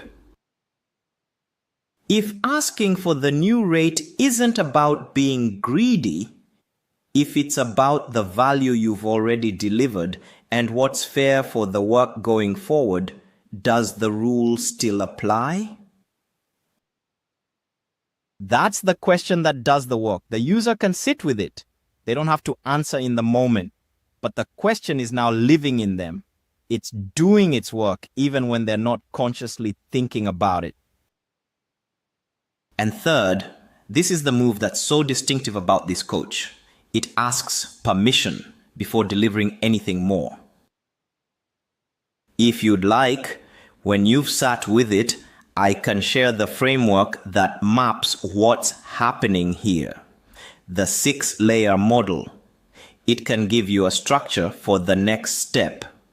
Want some time first, or shall I share?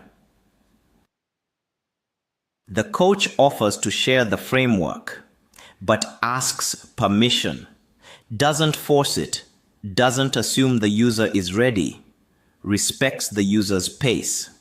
That's the D in lead, deliver. Sparingly, only when invited. So look at what just happened across these 3 exchanges. The coach helped the user find their own rule. The user did the actual inner work. The coach just held the space and asked the right questions in the right order, and then only offered to share the framework that could give the user structure for what's next. That's coaching, real coaching, not advice, not diagnosis, not techniques pushed at the user. The user's own wisdom drawn out by the right question at the right moment. This is the heart of the coach, the questions it asks, the wisdom it draws out of you. Imagine what it does when it actually knows you. After 6 months of conversations, knowing your patterns, knowing your story, the questions get even sharper. The reflections get even more precise. All right, that's the AI Quantum Growth Coach, cold.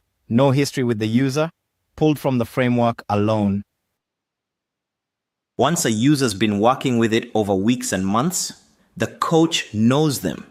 Every conversation they've had with it, every breakthrough, every recurring pattern, every block worked through together, just between them and the coach in their own account. And the diagnostics get even sharper. The practice recommendations get more specific, the path gets more precise. But even cold, you can see the shape of what it does. The architecture is there. All right, so now you've seen both AI tools, the Strategy OS for the outer game, the Quantum Growth Coach for the inner game, 2 tools, 2 pillars, 2 diagnostic engines. You've walked both maps, the entrepreneur journey, the mindfulness journey. You've named your level on each. You're holding 2 numbers right now, outer level, inner level. And now, listen, now we do the thing I've been promising you since the very beginning of the masterclass. We overlay the 2 maps. your specific coordinates, the exact quadrant most of us in this niche tend to sit in, the break fire pattern between your two coordinates. Let's go. All right? Before this next part, stand up, I mean it. Stand up, shake it out, refill the water. Take 30 seconds, don't go far. Because when we come back, we take your two numbers and put them together on one grid. And that is the part everything tonight has been building toward.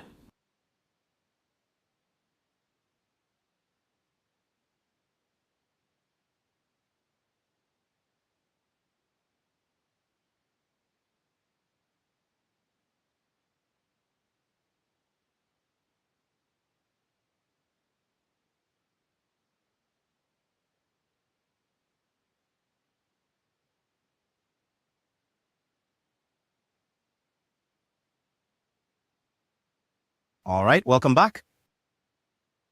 And if you've just joined us, honestly, perfect timing.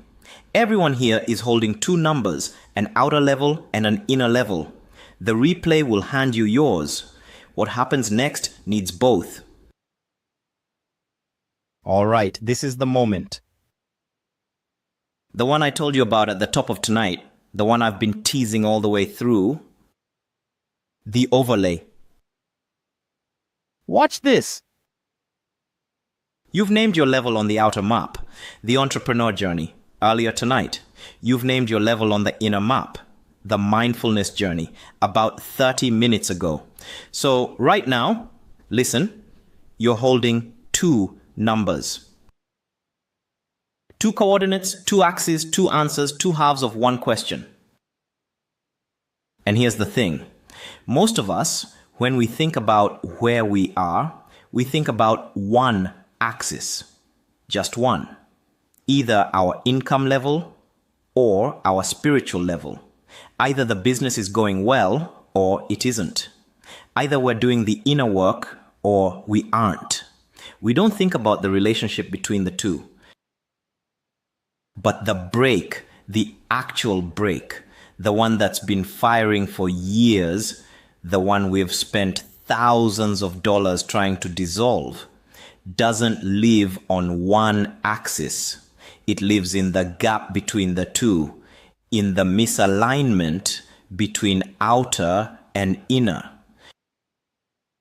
And until we can see that misalignment, really see it on a grid with our own coordinates plotted, we can't dissolve it.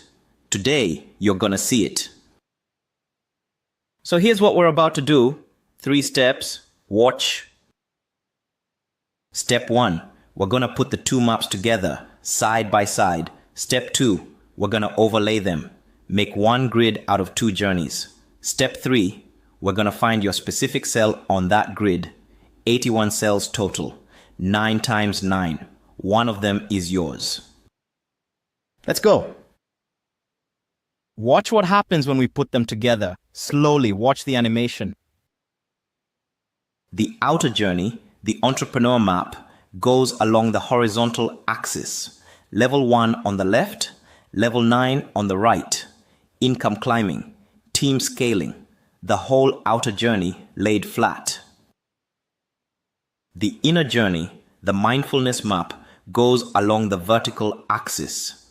Level 1 at the bottom, level 9 at the top, from chaos at the base to unfuckwithable at the peak. And when we lay them on top of each other, we get an 81 cell grid. 81 cells, 81 possible combinations of where someone could be sitting right now on this planet, doing this work, climbing this exact thing. Your cell, yours specifically, is the intersection of the two levels you named. The outer level you named about 2 hours ago, and the inner level you named just a little while ago, where they meet. That's you. That's where you are. Right now. Find your cell. Go ahead. Find your cell on this grid. Look at the x-axis. Find your outer level.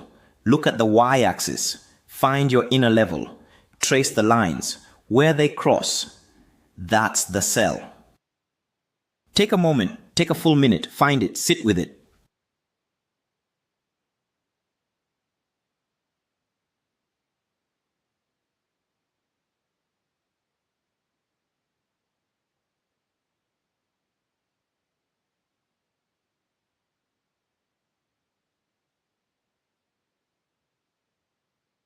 All right, take a breath. Got it? Got your cell?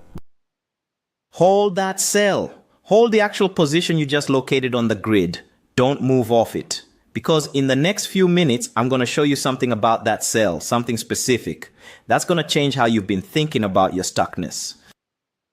Forever. Now look at this. Here, right here. This quadrant. Outer levels 5 to 6. Inner levels 2 to 3. That 4-cell zone right there with the soft glow on it. That's where the vast majority of ACE survivor entrepreneurs sit. Most of us. The vast majority. I've been mapping this for years across hundreds of conversations, hundreds of intake calls, hundreds of community members. And the pattern keeps showing up. Same 4 cells, over and over, across people who've never met each other, from completely different industries, different ages, different cultures, same cluster. And that cluster has a signature, a specific texture. Listen, high external achievement, lower inner integration. That's the signature. That's the texture of those 4 cells. Outer level 5 or 6. The business is working, really working. There's revenue. There's a team, or at least solid contractors. The achievement is real. From the outside, we look successful. We've actually done the thing. Multi-6 figures, sometimes 7 figures. Real. Inner level 2 or 3. You've meditated. You've done some inner work. Sometimes a lot of inner work. You can sometimes calm yourself. You can catch the wandering. You've had a few patches of real stability. But you haven't reached level 4 of the mindfulness journey yet. The shift level.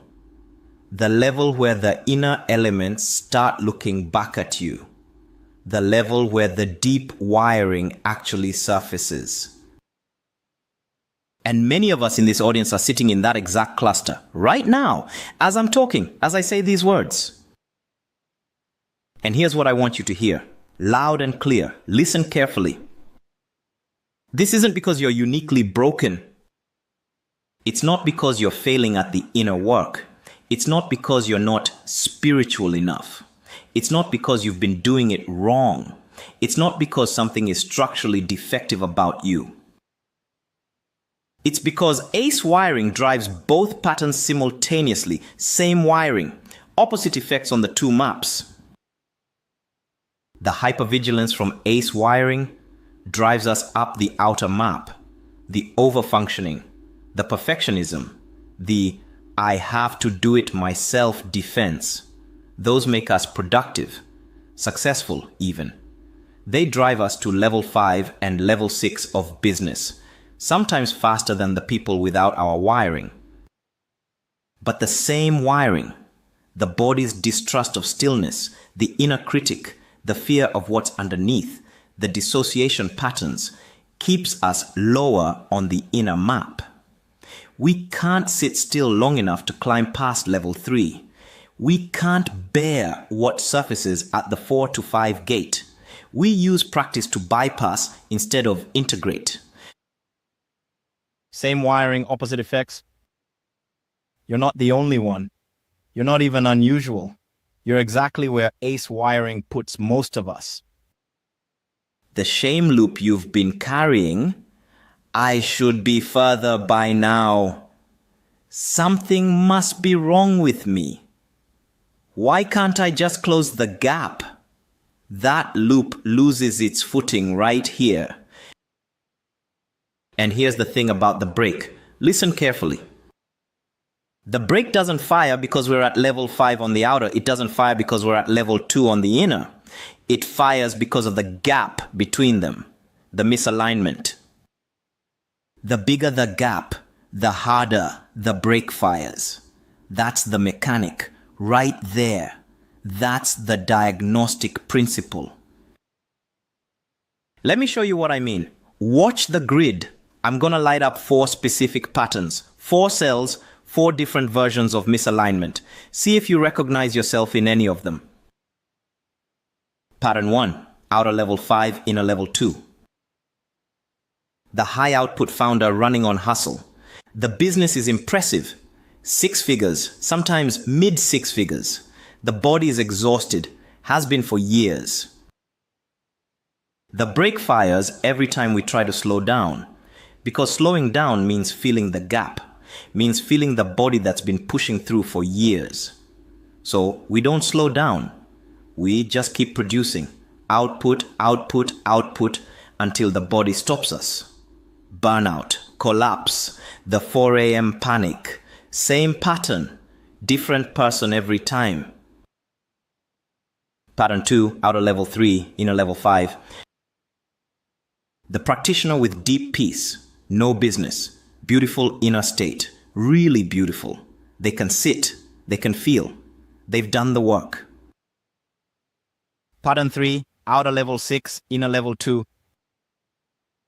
The scaled business, the fragile founder, the successful but secretly miserable pattern. This one is the one that broke me, pretty much exactly. I sat in this cell for years. Outer 6, inner 2, bestseller, successful film, speaking engagements, and inside, fragile, exhausted, drowning. The kind of drowning where everyone looking from the outside thinks you're swimming. Everyone looking at the business sees success. Inside, the founder is running on fumes. The brake fires every morning. In the 5 a.m. wake up where we ask, is this all there is?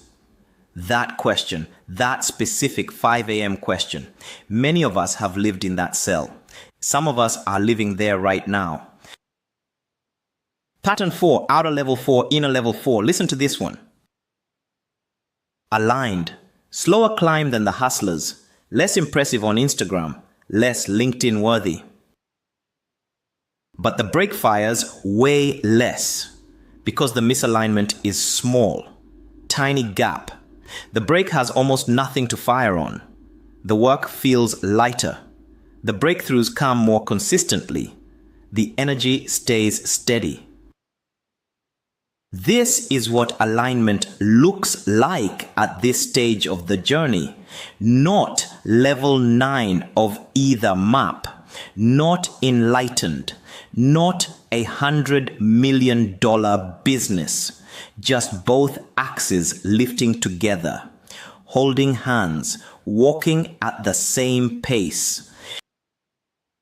So, I want you to look at your cell again, the one you found a few minutes ago, your specific cell, and look at the gap between your outer level and your inner level, the actual distance, the actual misalignment. That gap, that's where your brake actually lives. That's the work. So, the fix isn't what most of us have been trying. Listen carefully. This is where the reframe lands. We've been trying to climb one axis at a time, just one, just the business, or just the inner work. Stack of business books 1 month, stack of healing books the next. But the brake is in the gap. So fixing one column doesn't dissolve the brake. Sometimes, listen to this, sometimes it makes the gap worse. Watch this. We climbed the business map from level 4 to level 5. Cool. We just got better at the outer game. But now our inner state has to do double the work to catch up to where the outer is. The gap just got bigger. The brake fires harder. The actual fix? Lift both at the same rate. Slowly, together. Climb both maps simultaneously. Even if it feels like you're moving slower on each axis individually, you're closing the gap, which means the brake has less to fire on.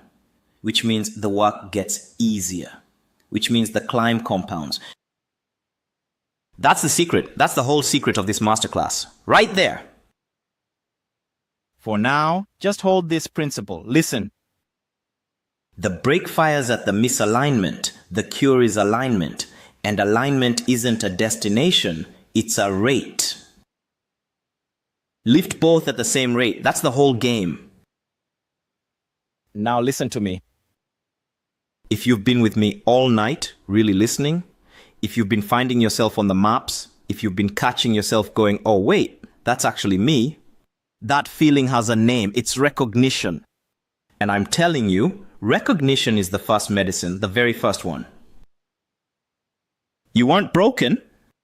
You were stuck in a misalignment that nobody had named for you. And now it's named. You see your coordinates. You see the cluster. You see the gap. And the work from here? It isn't about being smarter. It isn't about trying harder. It isn't about doing more inner work. It isn't about doing more business work. It's about closing the gap, both axes together slowly. And that work, the actual climbing system, week by week, that's what the rest of this masterclass shows you how to do. But right now, right this moment, I want you to do one thing for me. All right? Just one.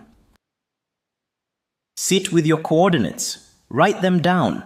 Both numbers, your outer level, your inner level, and the gap between them, that distance.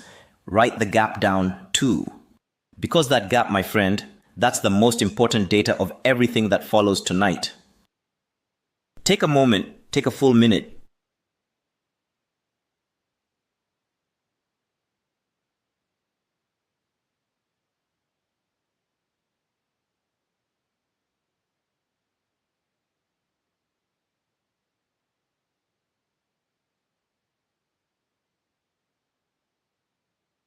All right, take a breath and let's keep going.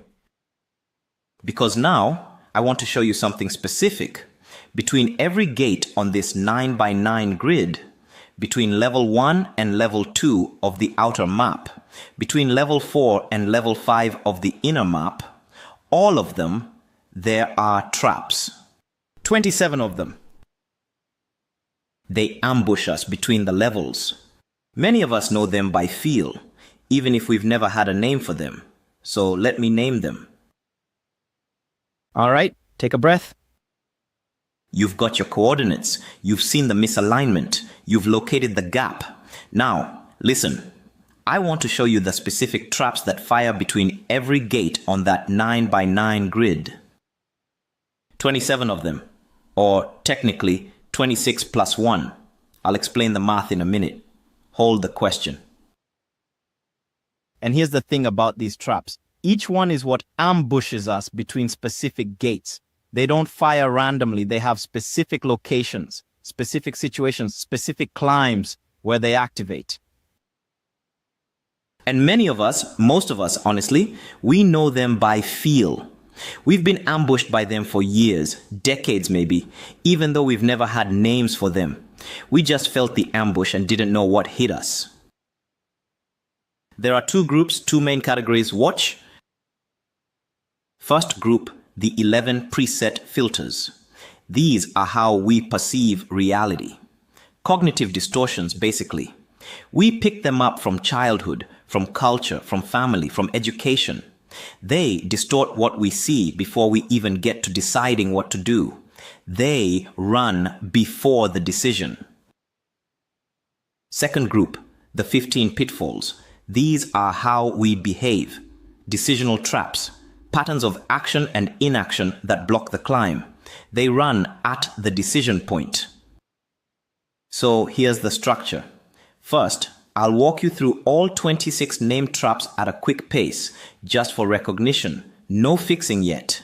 Then we'll deep dive the 5 that show up loudest for ACE survivor entrepreneurs specifically. Then I'll reveal the 27th. All right? Let's go. All right. First group, the 11 preset filters, how we perceive reality. Each one is a way our consciousness got conditioned to distort what's actually there. Watch for recognition as we go. Your job, just feel which ones fire for you. Don't try to fix anything. Don't take notes yet. Just notice the lighting up. Filter 1. The future judged by the past. We meet today through a lens shaped by yesterday's pain. The past keeps repeating itself because it keeps filtering the future before we even arrive at it. Filter 6. The bias of logic. Logic is built on past experience, so when we use logic to decide what's possible, we are letting the past vote on the future. The vote is rigged. Filter 8. Survival consciousness. Illusions of separation. Illusions of scarcity. The default operating system of someone whose nervous system has been running on threat for too long. Filter 11. Karma. Not in the Western punishment for past wrongs misunderstanding. Karma as unfinished business. The wheel that keeps turning until the lesson is understood. That's the 11. Take a moment with them. Which ones lit up? Which ones did you actually feel as I named them? 2, 3, maybe 4? Don't try to fix them right now. Just notice. Just hold the ones that fired. All right. Second group, the 15 pitfalls, behavioral traps. How we act or fail to act when the filters are running underneath. Same instruction. Feel for recognition. Don't try to fix anything yet. Just notice the lighting up. Pitfall 1. Be reasonable.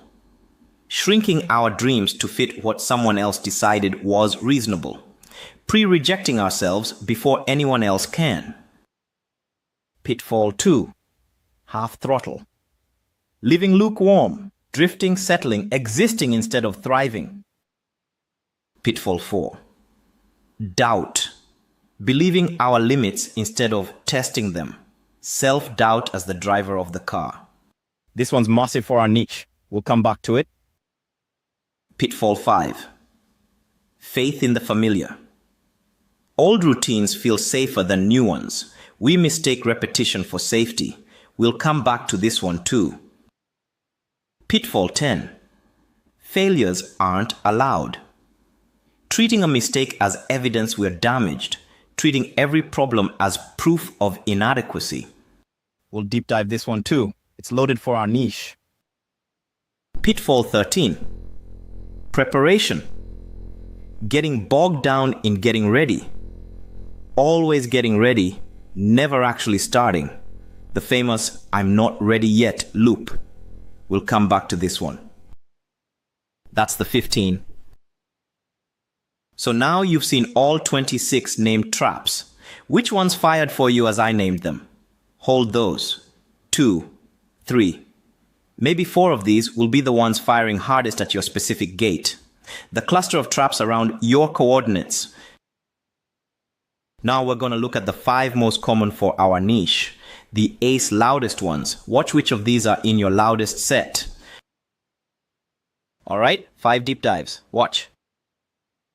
These are the traps that fire loudest at our common cluster. The ones I see fire most often in the people I work with. The ones with specific signatures for ACE survivor entrepreneurs. 5. Pay attention to which one fires loudest in you as I describe each. Deep dive 1. The doubt pitfall. My name for it is doubt. The audience's name for it, the one you've heard 1,000 times, imposter syndrome. Same animal, different label. For our niche, listen, doubt isn't a thought. It's a wiring pattern. The body says no before the mind even gets to weigh in.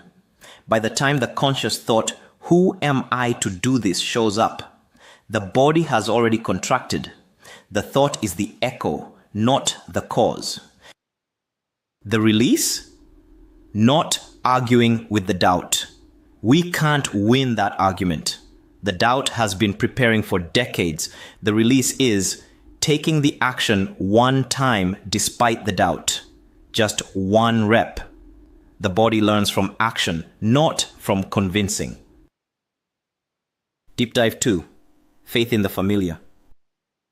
The pattern where old routines feel safer than new ones, even when the old routines aren't working, even when they haven't worked for years. For ACE wiring, this one is particularly cruel because the familiar our body coded as safe in childhood was often the opposite of safe. So we are literally faithing into harm because it's the harm we know. Familiar pain feels safer than unfamiliar peace. Read that again. Familiar pain feels safer than unfamiliar peace. That's the trap. The release, naming the familiar as the trap, out loud. This feels safer because it's familiar, but familiar isn't safe. It's just familiar. Then a small step toward the unfamiliar. Tiny. Don't go big, go new. New is the medicine. Deep dive 3. Failures aren't allowed.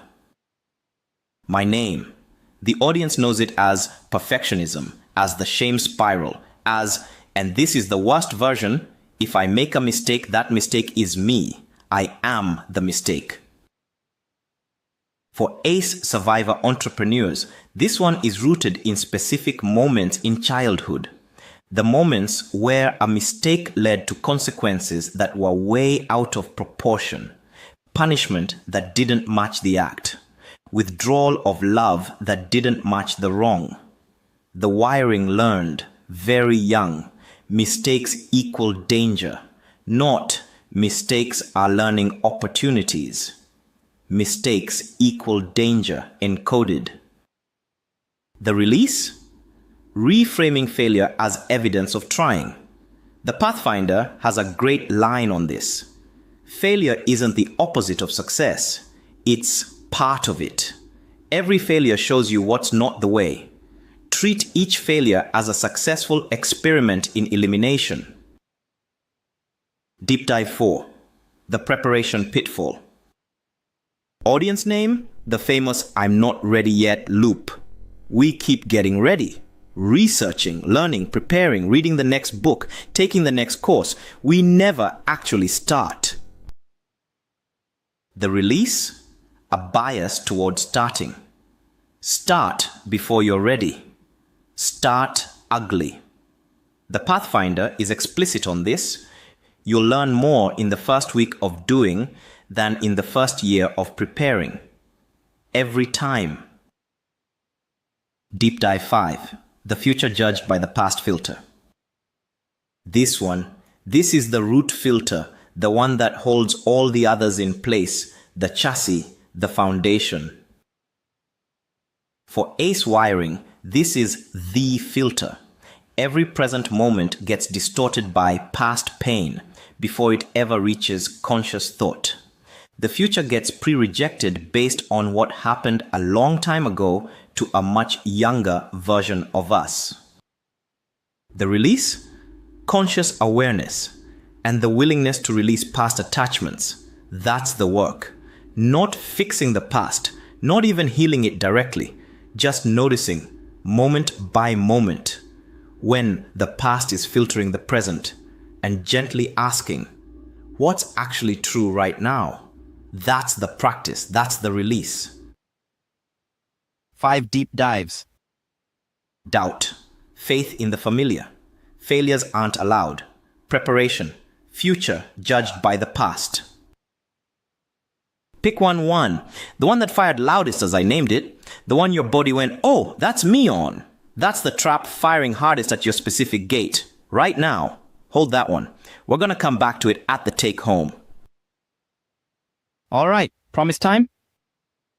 I told you when we opened the traps, 26 plus 1. So where's the 27th? Let me show you. The 27th trap is fear itself. Not a specific trap. The engine behind all 26. The thing that powers them. The thing that animates them. The thing that makes them fire. Watch this. When you look at the 26 we just walked through, Every single one of them has fear underneath it. Listen. The doubt pitfall, fear of being seen as a fraud. Faith in the familiar, fear of the unknown. Failures aren't allowed, fear of being damaged, of being broken. Preparation, fear of starting, fear of being seen at the start. The future judged by the past, fear of repeating old pain. Survival consciousness, fear of scarcity. Half throttle, fear of being fully ourselves. Every single one has fear underneath, all 26, every single one. So when we say 27 traps, we don't mean 27 unrelated patterns. We don't mean 27 different problems. We mean 26 named costumes, plus the one wearing them all. Fear is the actor. The 26 are the wardrobes. And remember the question we landed on in the mind and heart pillar? Listen carefully. Fear as information or fear as bouncer? That question, that one question, goes underneath every single one of these traps. If you can ask that question, you have a key to the whole wardrobe. The trap looks like 26 different things. Underneath, it's one thing. And if you can address the one thing, the 26 costumes lose their authority. This is why naming the trap matters. As long as we keep treating each of the 26 as separate problems, we get exhausted trying to fix them one at a time. Fix the doubt, fix the perfectionism, fix the procrastination, fix the comfort junkie. Fix. We never get to the bottom. But once we see they're all costumes of fear, the work simplifies. We don't have 26 problems. We have one. And we have a method for it. All right, take home for tonight. One step, just one. Name the trap that's sitting in your gate right now. Just one. The loudest one. Maybe it's one of the 5 we deep dived. Doubt. Faith in the familiar. Failures aren't allowed. Preparation. Future judged by the past. Or maybe it's one of the other 21 you heard named. Doesn't matter which one. Pick the one that fired hardest when you heard it. The one your body recognized. Write it down tonight. Now if you can, just name it. Make it visible. The naming is the move.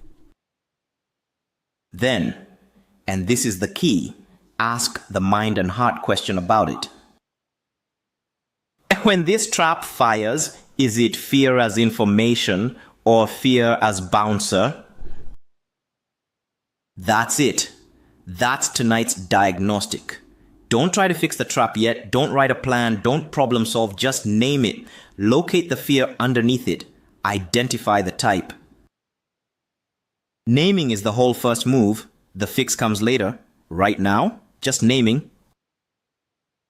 So look at what we've got now. Listen to where we are. We've got coordinates, your specific cell on the 9x9 grid. We've got the gap, the misalignment between outer and inner. We've got the specific trap, firing hardest at your specific gate. We've got the engine, fear, wearing 26 costumes. We're getting really precise about your specific stuckness now.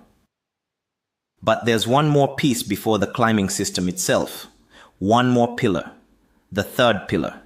And that piece is spirit and flow, the alignment between the inner and the outer climb, the deepest layer. This is where the masterclass gets deeper than most things I've ever taught. Stay with me. Let me show you how it works. Let's go. All right, third pillar, spirit and flow. Now look.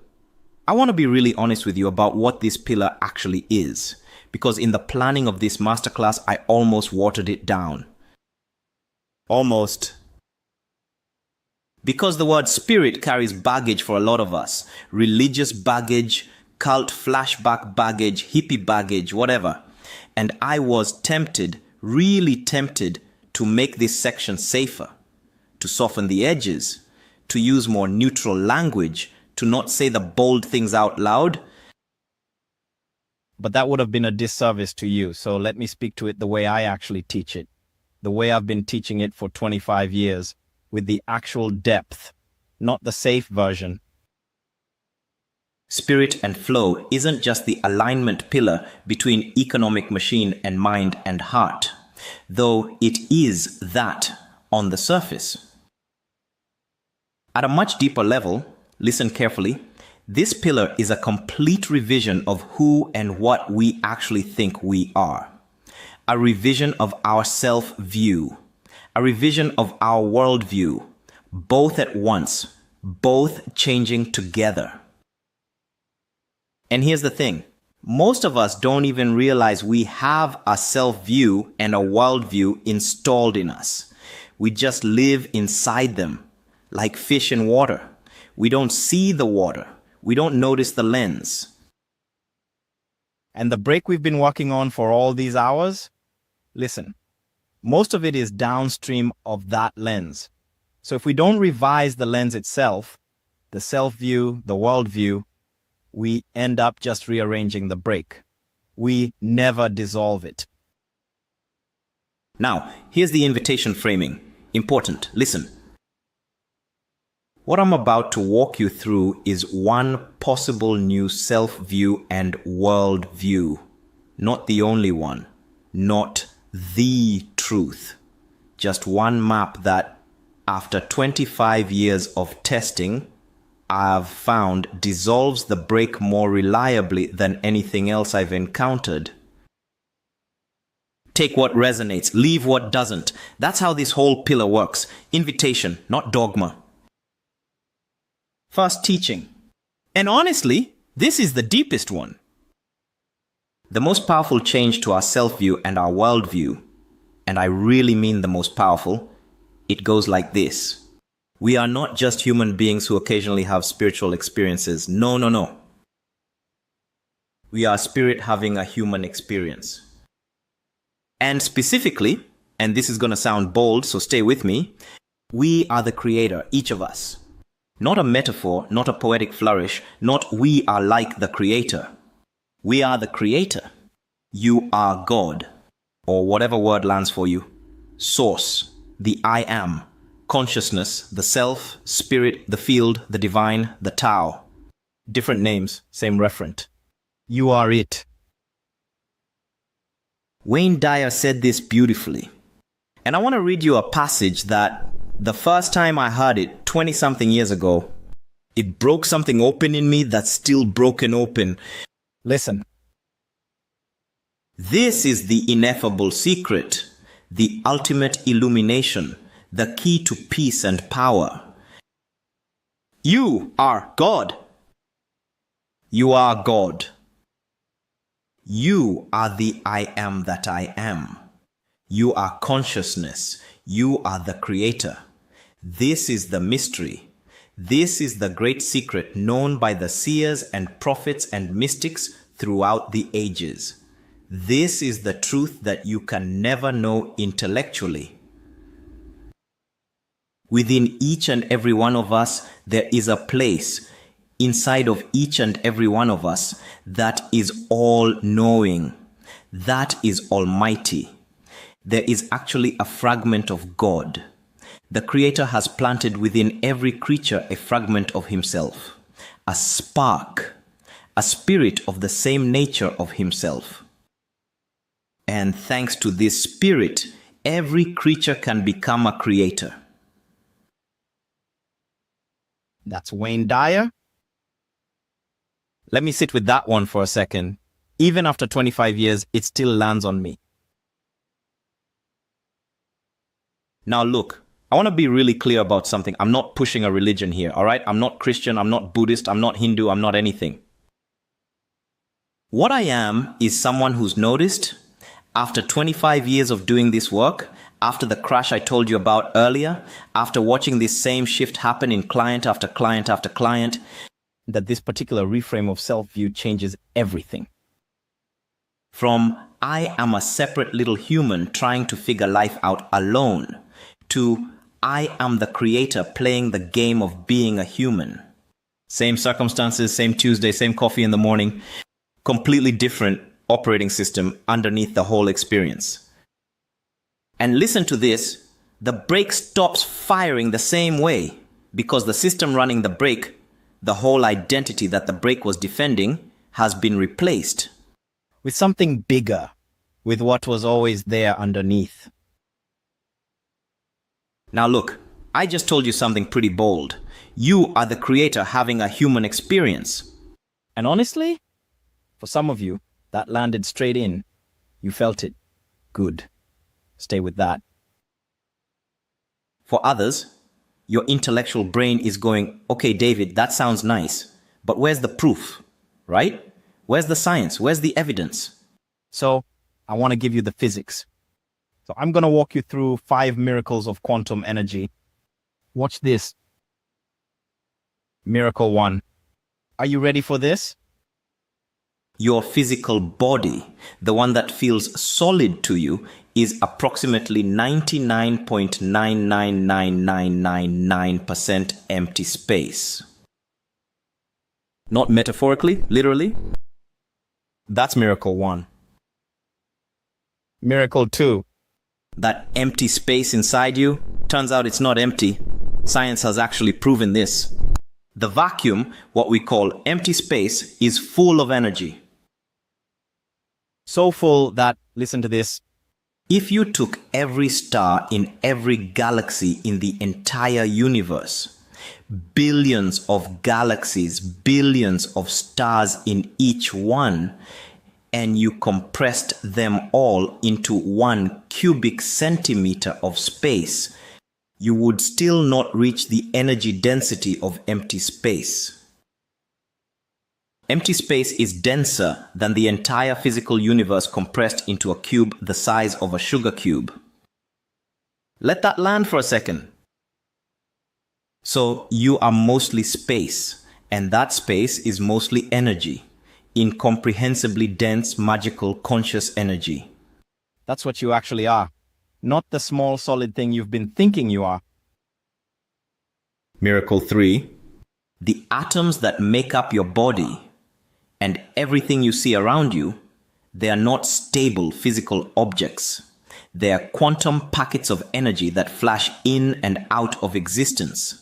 50 billion times per second.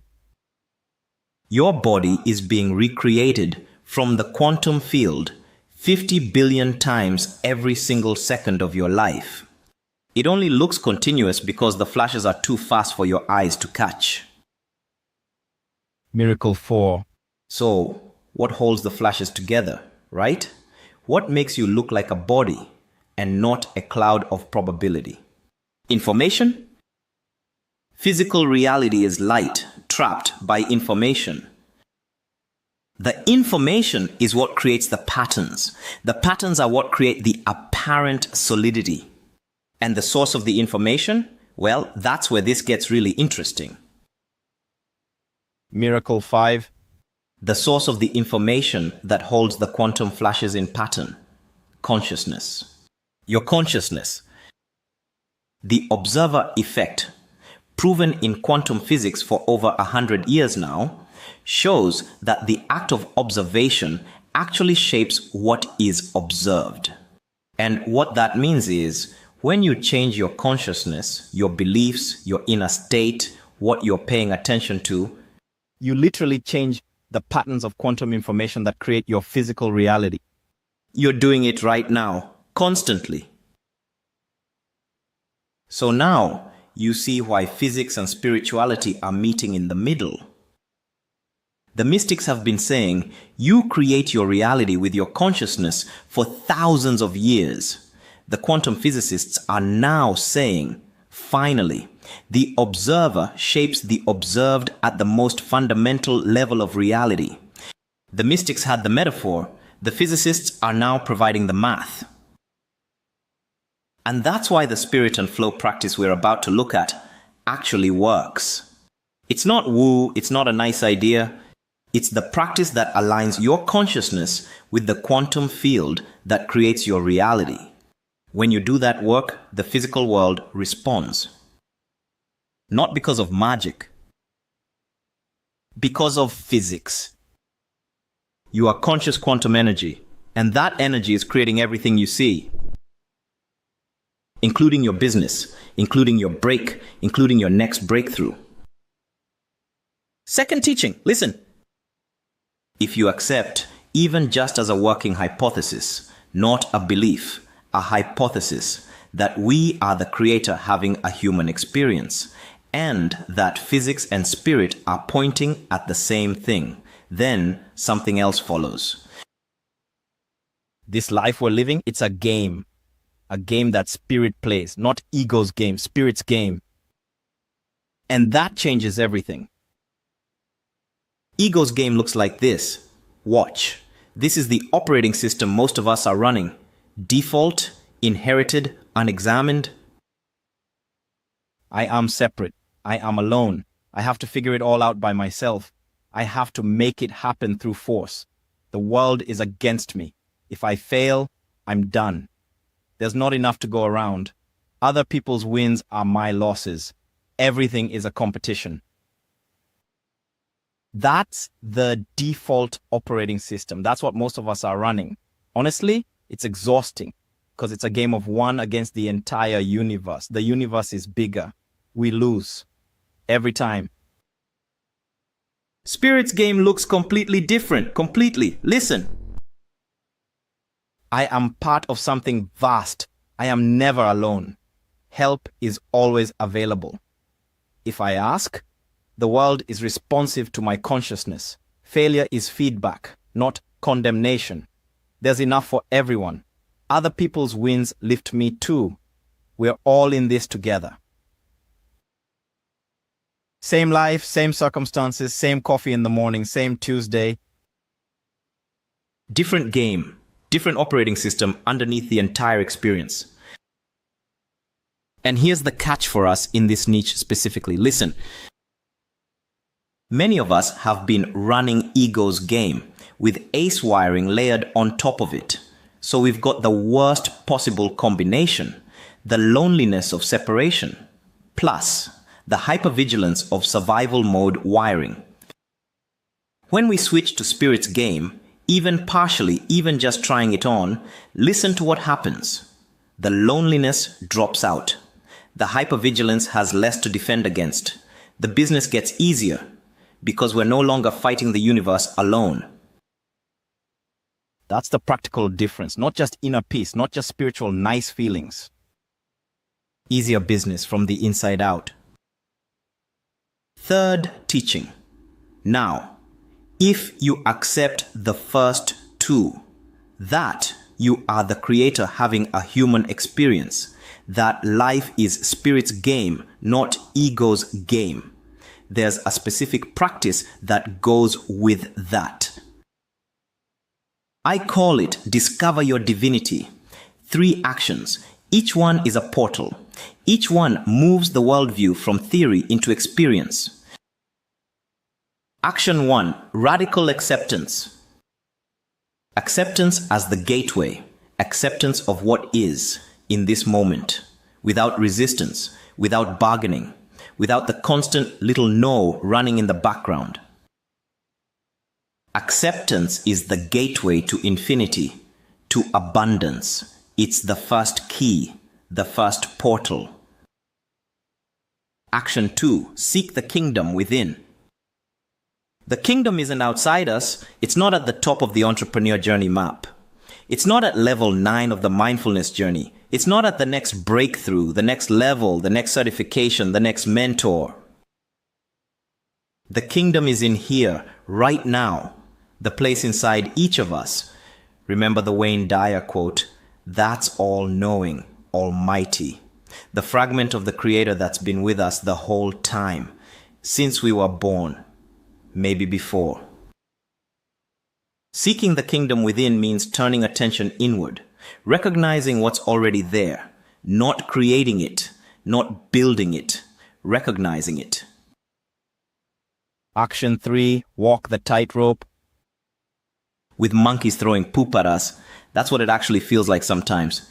Keeping the faith while life throws stuff at us. The work here is mastery of asking, mastery of prayer. And then trusting that the asking has been heard, even when nothing visible has changed yet. That's the tightrope. Keep walking. The monkeys don't get a vote on whether we make it across, right? They throw what they throw. We keep walking. That's the practice. And here's what's beautiful. Listen to this. Once we do these 3 actions, once we live them, not just understand them, the emergent manifesting I told you about at the very start of tonight, from the bottom of the crash story, that starts to actually happen. That's emergent manifesting. That's what flow actually feels like. That's the trade, not just the tricks of the trade itself. All right, so now we have all 3 pillars in front of us. All 3. Let me synthesize. Economic machine, mind and heart, spirit and flow. 3 columns. But honestly, they're not really 3 separate columns. They're not. Watch this. They're 3 strands of a triple helix. They wrap around each other. They depend on each other. Each one supports the other 2. Each one informs the other 2. They climb together. They fall together. They integrate together. Watch this. Each pillar answers one fundamental question. Watch carefully. Economic machine asks, how am I building? The mechanics, the strategy, the execution. Mind and heart asks, what's in the way? The brake, the wiring, the patterns. And spirit and flow asks, who am I really? That's doing the building. The deepest question, the one underneath everything. 3 questions, 3 pillars, 3 strands. And spirit and flow is the why. The deepest question, the one that gives the other 2 meaning. Without it, the climbing system has no center, no anchor, no why. And here's the diagnosis. When we work 1 pillar in isolation, just business stuff, or just inner work, or just spiritual practice, we're trying to climb a triple helix as a single line. The brake fires precisely because the other 2 strands aren't supporting us. That's the structural failure mode. But when all 3 move together, when the outer climb has the inner climb supporting it, and both are held in the awareness of who we actually are, the climb stops feeling like force. The brake dissolves, not because we fixed any single thing, because all 3 are integrated. The triple helix is functioning the way it was designed to function. And honestly, listen to this. This is the centerpiece of the whole masterclass. That integration is the healing. That is the medicine. We don't have to heal first and then build the business. We don't have to find God first and then make money. We don't have to fix ourselves first and then show up. Building the business with all 3 pillars moving together, with the right WHO underneath them, is the healing. The outer climb plus the inner climb plus the recognition of who we really are. That's the medicine. That's been the medicine the whole time. We just couldn't see it without revising the lens. All right, take home for tonight. 3 questions, just questions. Don't try to answer them right now. Just hold them in your body and feel what happens. Just notice what comes up. 1. What if it's actually true that I am the creator having a human experience? 2. What if life is a game that spirit plays, not a battle ego has to win? 3. What if I'm never alone and help is always available if I ask for it? 3 questions. Sit with them, maybe for a day, maybe for a week, maybe longer. The answers come over time, not on demand. Naming the questions is the work tonight. That's enough. The questions do the work in the background. We don't have to figure them out consciously. And now, let me show you the third AI tool, the last of the 3, the AI Vision Weaver. Because the self-view and worldview revision we just walked through, the Discover Your Divinity practice, once that work starts, a vision emerges from this depth. Not the small ego vision, the big spirit-level vision, the vision that comes from the deepest WHO. The Vision Weaver helps you do exactly that by making you actually see yourself living that vision with your own face, cinematic, personalized, mind movies on steroids. Let me bring it up. All right, third and final AI tool, the AI Vision Weaver. Let me bring it up on screen. So, what does this thing actually do? Listen carefully. This is the bit that matters. It weaves vision. That's the whole job. Where the coach diagnoses the block and the strategy OS plans the climb. The Vision Weaver holds the destination clearly enough that the path becomes visible. Vision weaving as a craft. That's 20 plus years of my manifesting research distilled, compressed, calibrated, built into one tool. Like the Quantum Growth Coach, this one is trained primarily on my work, not consultancy stuff, not McKinsey. This is my manifesting research, my vision weaving practice, the 6 layers work, the mindfulness journey, the polarity integration framework, and the emergent manifesting teaching from my own crash. All stacked, built on top of Claude, calibrated specifically to this niche. Same Claude foundation as the other 2 AI tools. Different training, different job. And here's what makes this demo different from the first 2. Watch. The Strategy OS demo showed outer game competence. The Quantum Growth Coach demo showed inner game diagnosis. This one shows integration. Both maps, both axes, all 6 layers, the 27 traps, the GPS plus I rhythm, all in one response. So watch carefully. This is where it all comes together. Same setup as the other 2 demos. Cold demo. The Weaver doesn't know me. No memory, no context. Just the prompt I'm about to give it.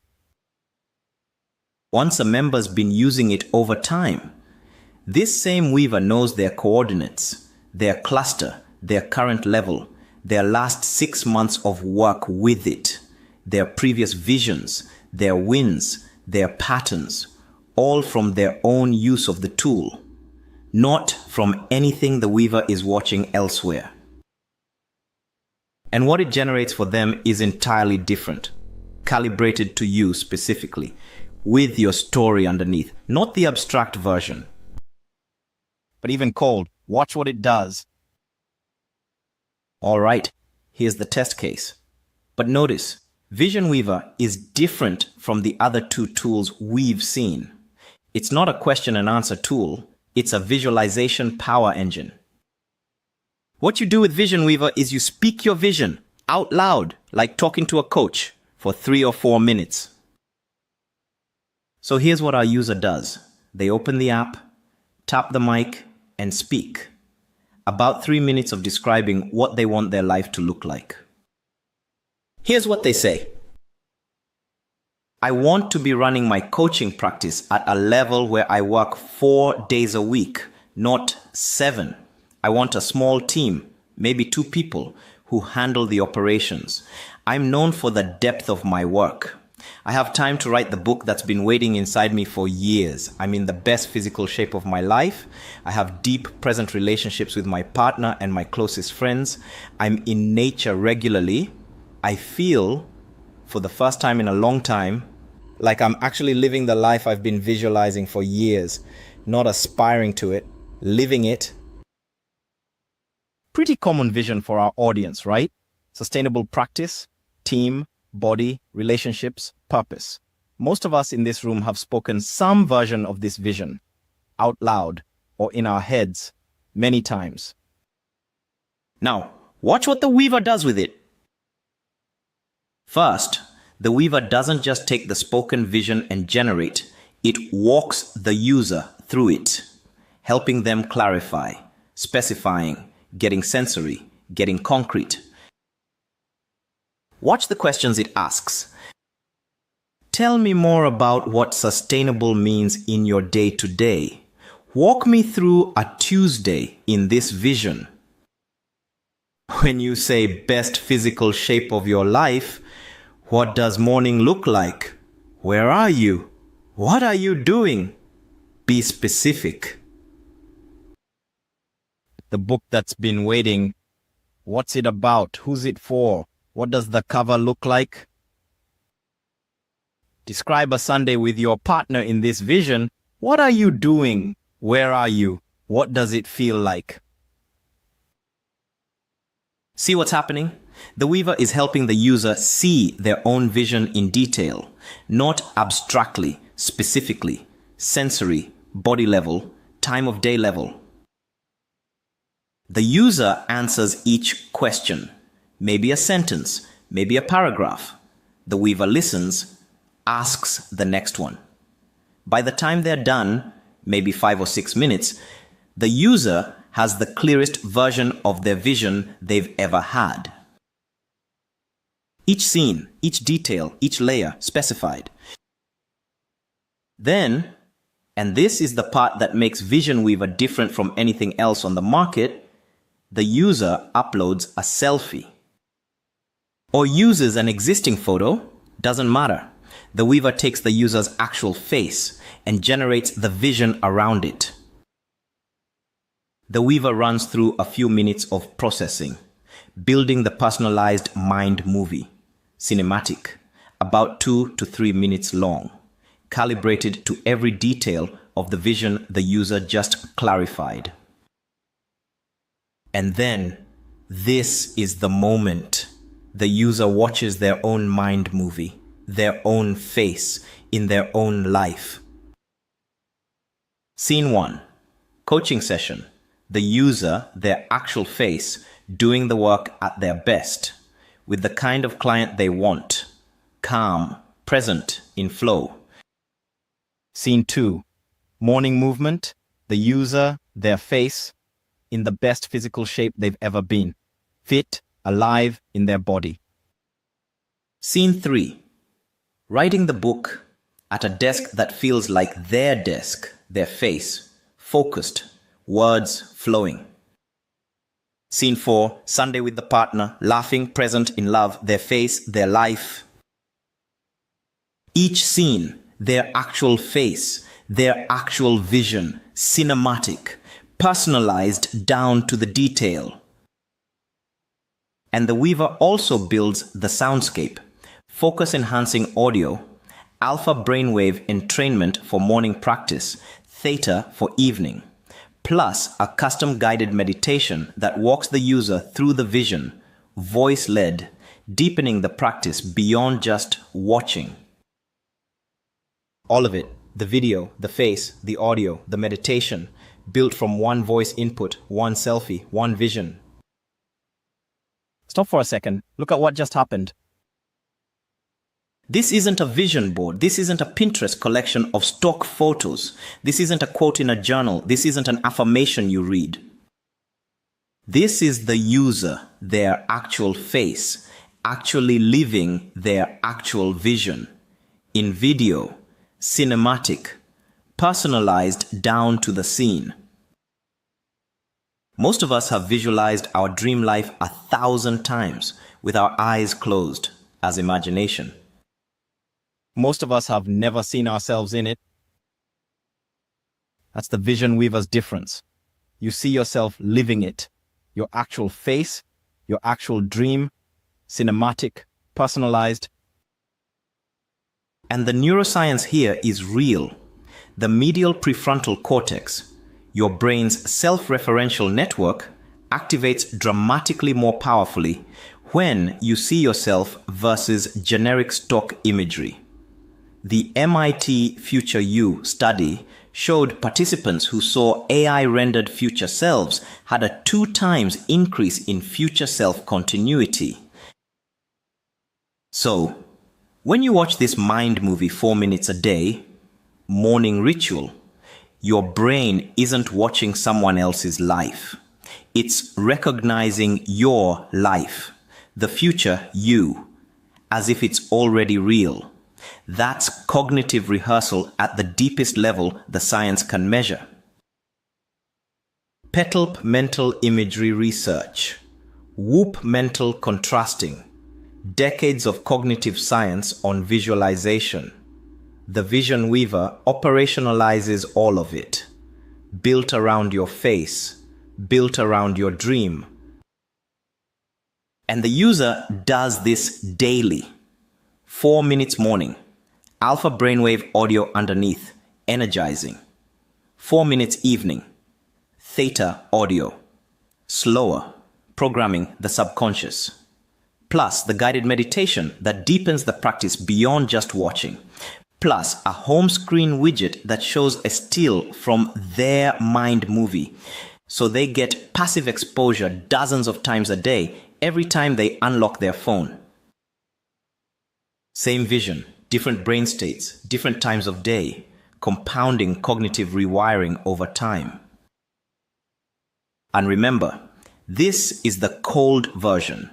The Weaver had nothing on the user. One vision attempt, one selfie, one generation. Once a user's been using the Weaver over weeks and months, they refine. They iterate. They generate new mind movies as their vision evolves and clarifies. The Weaver remembers everything they've built with it. Their previous visions, what evolved, what landed. All from their own use of the tool, in their own account, not from anything else. The mind movies get sharper, the visions get truer, the cognitive rehearsal compounds, the brain rewires faster because it's seeing the same self in clearer and clearer futures over time. This is what Vision Weaver does. It makes your vision visible, with your face, cinematic, daily. Mind movies on steroids, that's the simplest way to say it. Alright, so now you've seen all 3 AI tools. Watch the recap. Strategy OS for the outer game, the business strategy. Quantum growth coach for the inner game, drawing your own wisdom out. Vision Weaver for the vision itself, seeing yourself, living it. 3 tools, 3 pillars, 3 jobs. You've walked both maps. You've named your level on each. You've seen the cluster, the gap, the traps, the pillars, and the 3 tools that calibrate to each.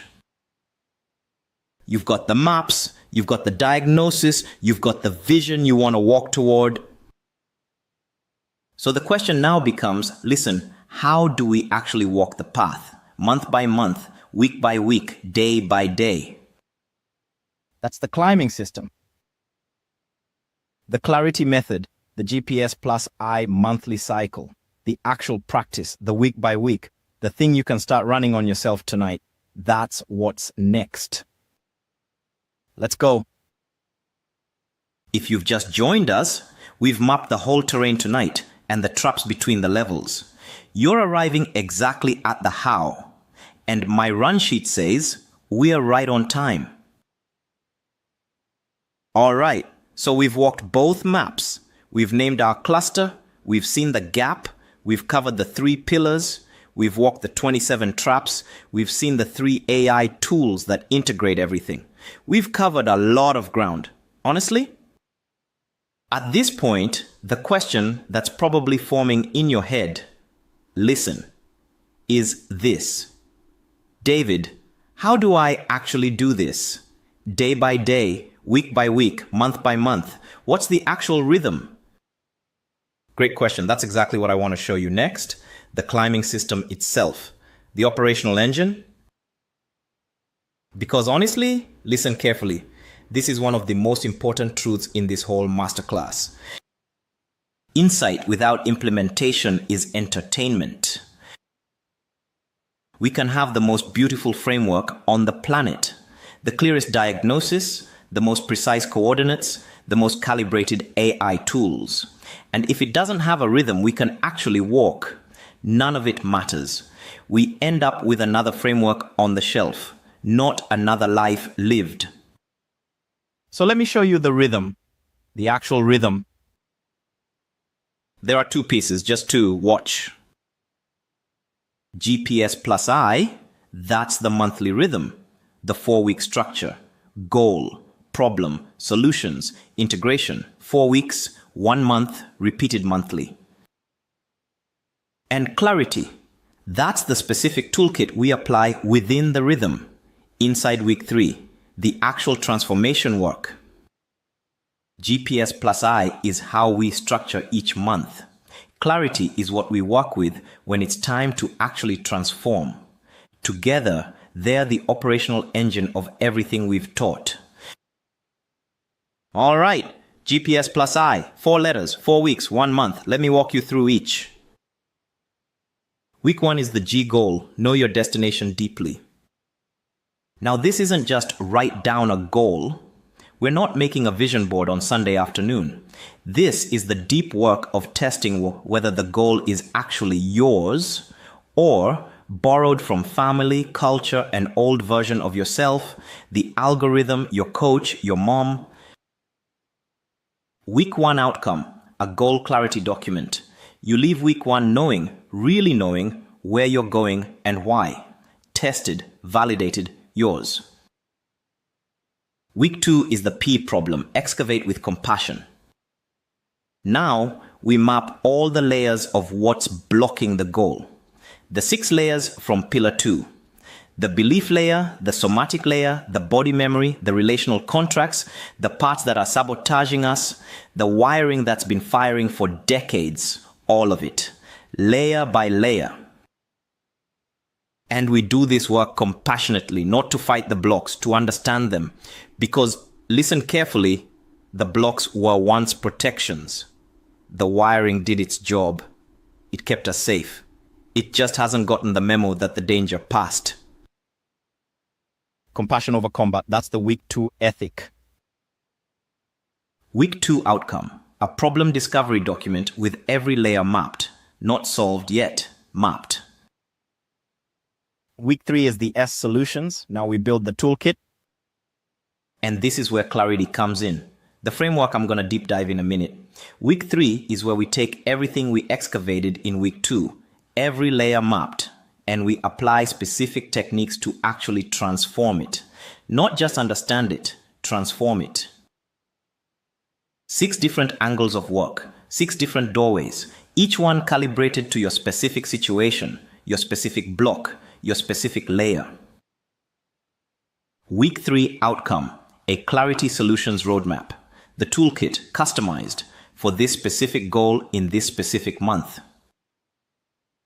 Week 4 is the I integration, and honestly, this is the most important week of the whole cycle.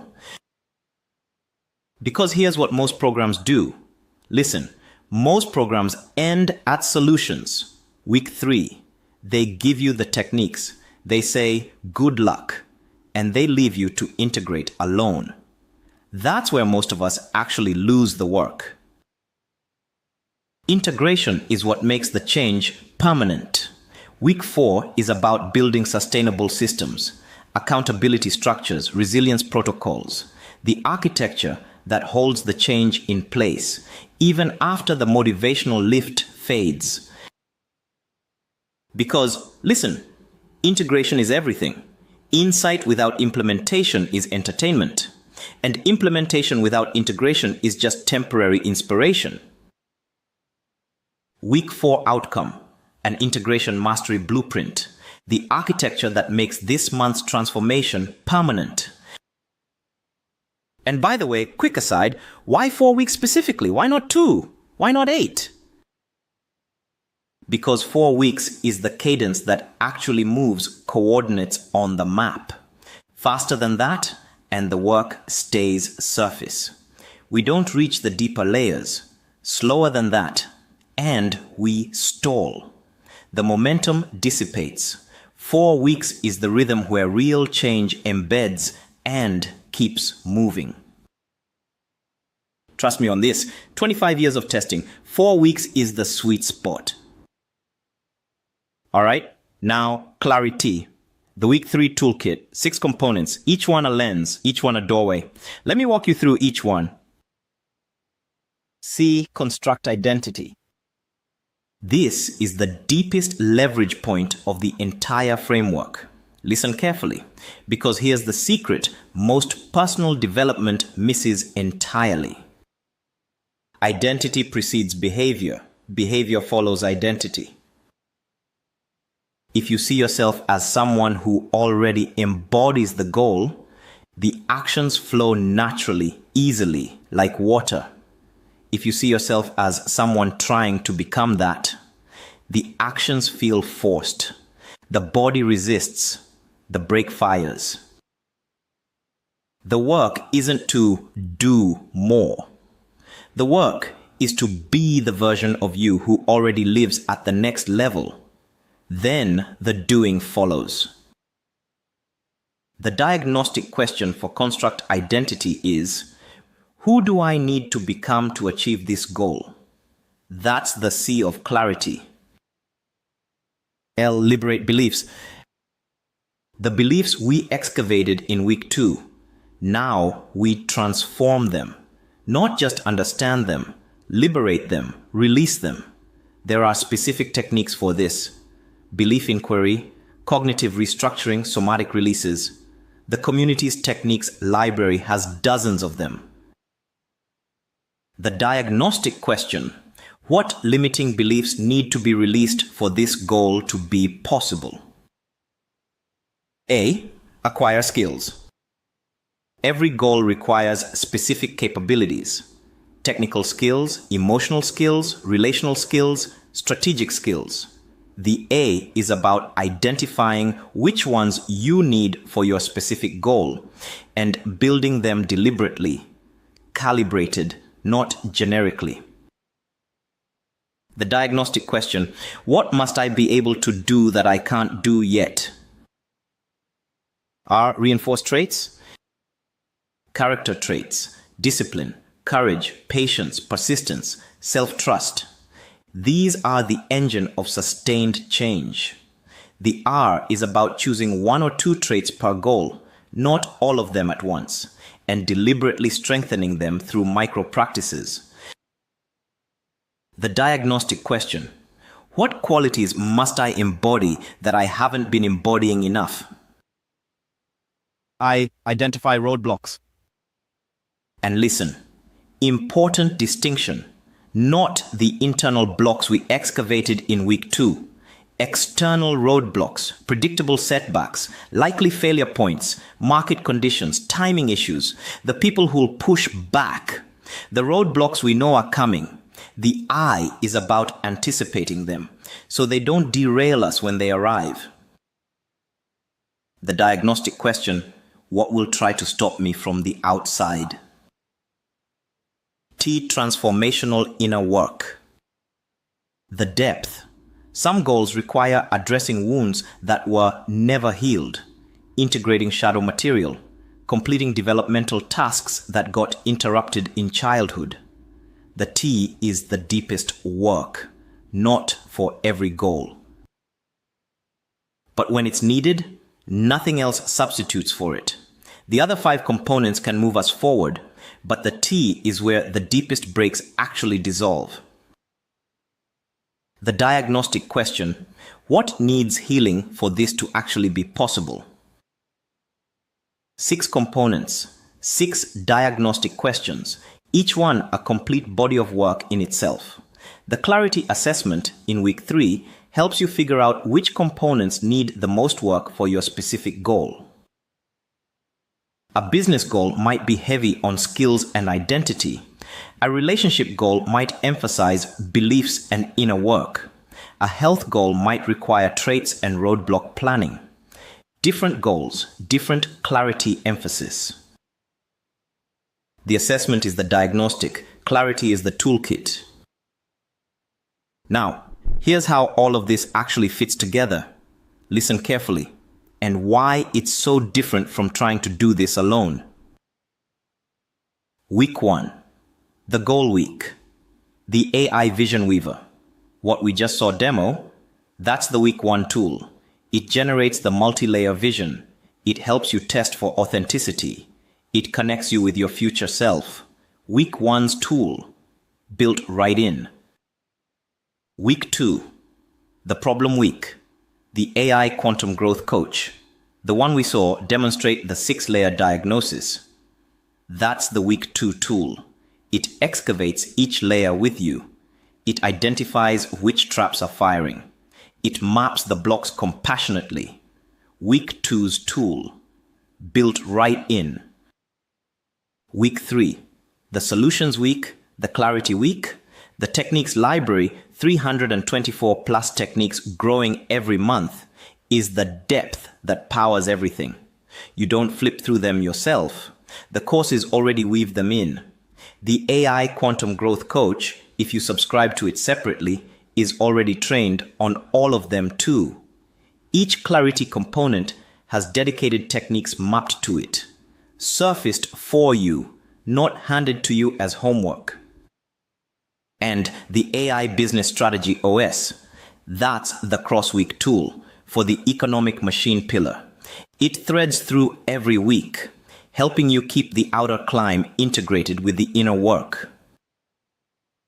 Week 4, the Integration Week, the community itself. The accountability, the cohort, the other conscious entrepreneurs walking the same climb, the Mega Tuesdays rhythm, the check-ins, the shared milestones, the someone saw me do the thing and held the space for it. Because, listen, and this is the truth nobody tells you. Integration alone is brutal. With a cohort walking the same climb, integration becomes sustainable. The work that's impossible solo becomes doable together. That's why the community structure exists, not as a bonus, not as a feature, as the Week 4 infrastructure. So when you put it all together, the 3 AI tools, the techniques library, the community, it's not 5 separate things. It's one integrated rhythm. GPS plus I as the cadence. Clarity as the toolkit inside Week 3. The AI tools and the library as the practical work each week. The community as the integration infrastructure that makes the whole thing sustainable. That's the climbing system. That's how you walk the gap closed, month by month, cycle by cycle, both axes lifting together. All right, take home for tonight. One thing, just one. Don't try to start the whole GPS plus I cycle in your head right now. That would be overwhelmed. That would defeat the purpose. Just one move, pick one goal. The one that's most active in your life right now, the one that's been on your mind for months, maybe years. And just start Week 1. Test it for authenticity. Is this actually mine? Or is it borrowed? Does it serve my real values? Can my future self actually pull me toward it? Or is the pull coming from somewhere else? That's it for tonight. Run Week 1. See what shows up. Don't try to do clarity tonight. Don't try to complete the whole 4-week cycle. Just start the goal week. Sit with the question. Let the answer take its time. And honestly, listen to this. I want to be real with you for a second. Most people will try to do this alone after watching a masterclass like this. They'll write down the goal, sit with it for 2 days, get distracted by life, and forget. 3 weeks later, they'll vaguely remember they were going to try something, but the momentum is gone. That's not because they're failing. That's because doing this alone is incredibly hard. The cadence requires structure. The clarity requires techniques. The integration requires accountability. Doing it alone, the rate of success drops to almost zero. With the cadence and the structure, it actually becomes doable. The rate flips. Which brings us to what's next. Up to this point, we've been walking through frameworks, doing diagnostics, seeing the AI tools, learning the climbing system, all of it. And honestly, that's been the gift. Whatever happens from here, that teaching part was the gift. You showed up, you did the work. Now, and only if any of this has been useful to you, I want to show you what it actually looks like to do all of this inside the community, with the system, with me, with other conscious entrepreneurs walking the same climb. Permission pivot incoming. Let's go. All right. So up to this point, we've been doing the teaching part, the maps, the pillars, the traps, the AI tools, the climbing system, all of it. And honestly, whatever happens from here, I want you to know that teaching part was the gift. You didn't have to give me anything to receive it. You showed up, you listened, you did the diagnostics. That was the work. And now I want to ask you a question. A real question, not a setup.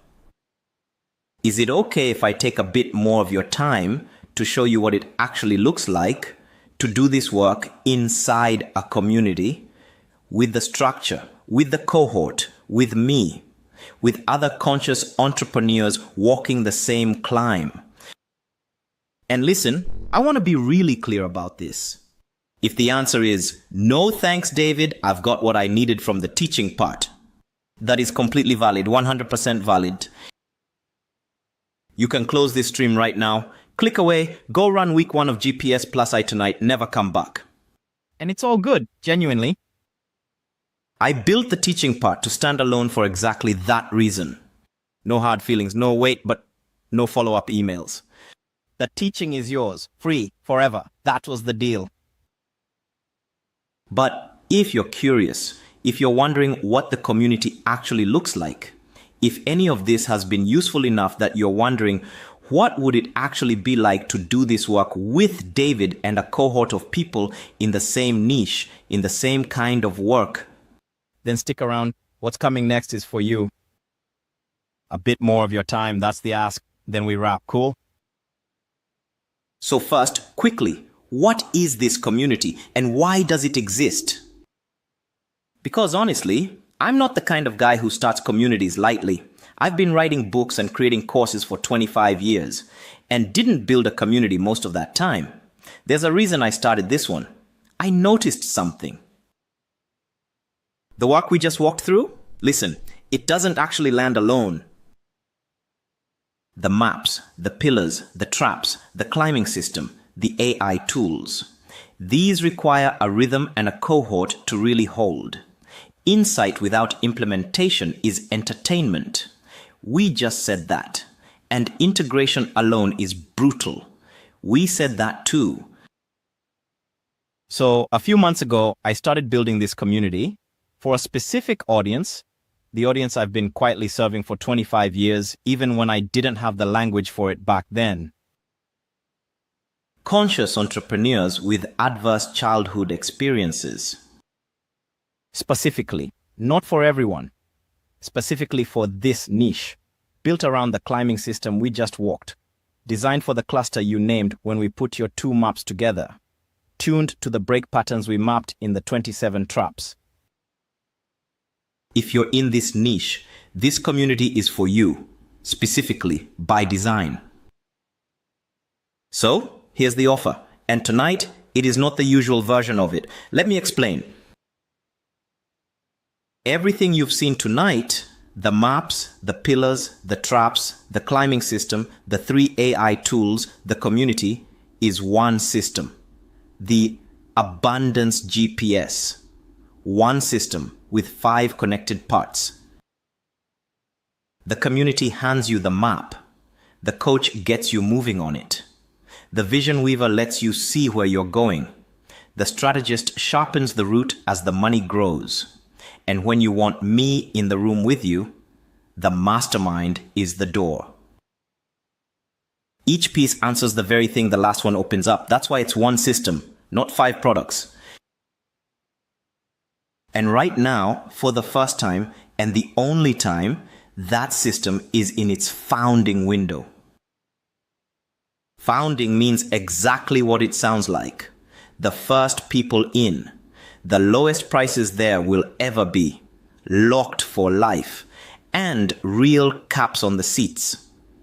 With real reasons, which I'll tell you straight. So let me walk you through it, plainly, numbers and all. And then you decide at your own pace, like always. Part 1. The community. Everything I'm about to show you in the tour.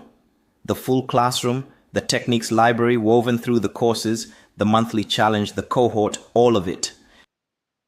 $270 for the year. That's the founding annual rate. And if you take it inside this window, that rate is locked for life, even when it rises for everyone else later. And it will. Part 2. The AI Quantum Growth Coach. The one you watched hold a real coaching conversation tonight. $799 for the founding year. 100 founding charter seats. And that cap is real. Here's the honest why. The coach is built and ready to use, and it's in its founding chapter. We keep the first cohort small on purpose, because we work closely with that founding group to put the final polish on it before the doors open wide. You get the founding rate, first in line, and your feedback shapes the finished product. One more thing about the pre-sale tools, and it matters. Your charge today, that's what locks your seat and your rate. But your founding year starts the day your access opens, not today. You lose 0 days of what you paid for. Part 3. The AI Vision Weaver.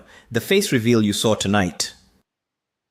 $299.99 for the founding year, plus a founding bonus credit pack on top. 150 charter seats. Same founding chapter, same honest reason. Part 4. The AI Business Strategy OS. The strategist that built a 90-day plan in front of you. $14.97 for the founding year. And founding members get a live activation call with me personally. 50 charter seats. The smallest cohort of the 3 deliberately. It's the deepest tool. Now, important. And I want to say this cleanly because I hate fuzzy offers. Each of these is its own separate subscription. The AI tools are not quote-unquote included in the community. Nothing hides inside anything else. On the page, you'll also see founding bundles. 2 or more of these parts together at one founding price. A bundle is a checkout convenience and a founding discount. It is never one product pretending to contain another. The parts just work better together. That's the whole point of a system. And part 5, the top of the ladder, the private mastermind. Weekly one-on-one with me, a weekly group room with the other founders, $3,500 a month, 6 seats. 6, because I physically cannot run weekly one-on-ones with more than 6 people and keep it real. That cap is a wall, not a tactic. When those 6 chairs are taken, that room is closed. 3 promises straight, no asterisks. 1. On the 3 AI tools, pre-sale delivery guaranteed. Paying today makes you first in line. Your access opens on your cohort's access day. And if we don't open your access by then, you get a full refund. No questions asked. 2. Your founding price is locked for life. The rate you lock tonight is yours for as long as you stay, even when the price rises for everyone else. First in, lowest forever. 3. Cancel anytime. Every part of this is a subscription you can cancel in one click. The community, each tool, even the mastermind. No contracts, no minimums, no retention calls. Cancel and the next charge simply doesn't post. And here's what we never promise. an income result. You've heard me say it all night. This work releases brakes. What you build once the brakes are off, that part is yours. Now the window itself. Honestly, because that's the only way I do this. The founding window closes Sunday night, 11:59 Brisbane time. After it closes, prices step up. That's the design, and it's honest. The people who move first get the floor. We never reset a founding deal. Ever. And when a cap hits 0, it closes and stays closed. No quiet extra seats. No fake sellouts either. The counters on the page read real data, and the only timer anywhere is the real one. If tonight's not your moment, that is genuinely fine. The free tier stays free. The teaching stays yours. But if you've been waiting for a floor to stand on, this is the floor. One door for all of it. Go.miracles for .me/get. Everything is on that one page. The 5 parts, the founding bundles, the live seat counters, the guarantees written down in full. If you're heading there right now, type the word MAP in the chat as you go. I love watching that. And then come back, because before we wrap tonight, I want to walk you inside the community so you can see with your own eyes what you'd be stepping into. All right, let me actually show you, because honestly, words only go so far. Let's go. First thing to know, school has a free tier. Listen. So you don't have to commit to $27 a month just to look around. You can join the free tier, 0 cost, get a feel for the community, see the structure, watch some of the conversations, decide whether you want to upgrade. On the free tier, you can see the community feed. You can see what members are working on. You can see the structure of the classroom even if you can't access most of the courses themselves. You can feel whether this place fits you. Energetically, culturally, vibe-wise, before you commit to anything, commit to. And then, when you're ready, if you're ready, you upgrade to $27 a month for the full access. One click, no application, no sales call. That's where the actual work happens. But you don't have to start there. The free tier is the door. Walk in, look around, no pressure. All right, let me walk you through the classroom. This is the paid tier. What you get for the $27 a month. Watch this. The courses are organized by the 3 pillars we covered. Economic machine on one side, mind and heart in the middle, spirit and flow on the other. Let me zoom into one. Mind and heart. Pillar 2. Look at the specificity of these mini courses. Watch. End self-sabotage in 14 days. Heal your inner child in 21 days. The 9 levels of radical mindfulness. Map the ego's 22 tricks. Spot your inner critic in 7 days.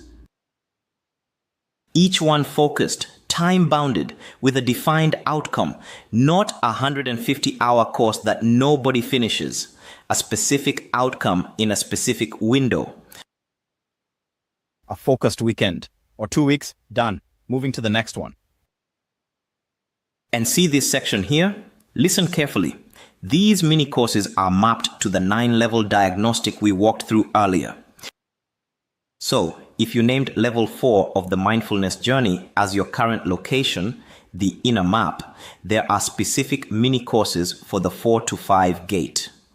If you named outer level 3, there are specific mini courses for the 3 to 4 gate, calibrated to your coordinates.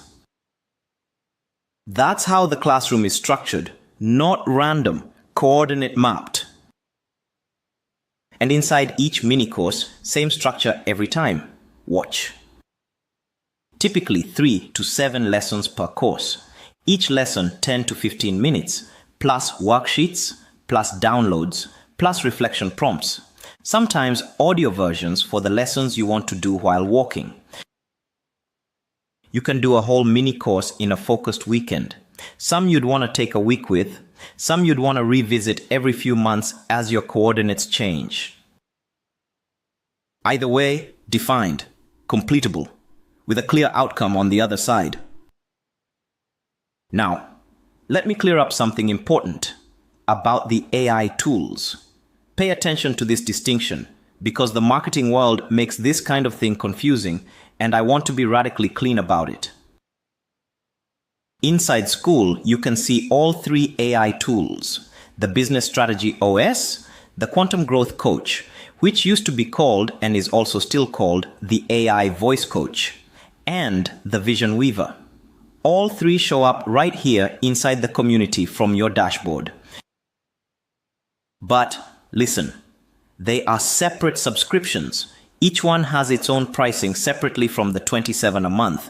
The community membership doesn't bundle any AI tool. You can subscribe to one. You can subscribe to all three.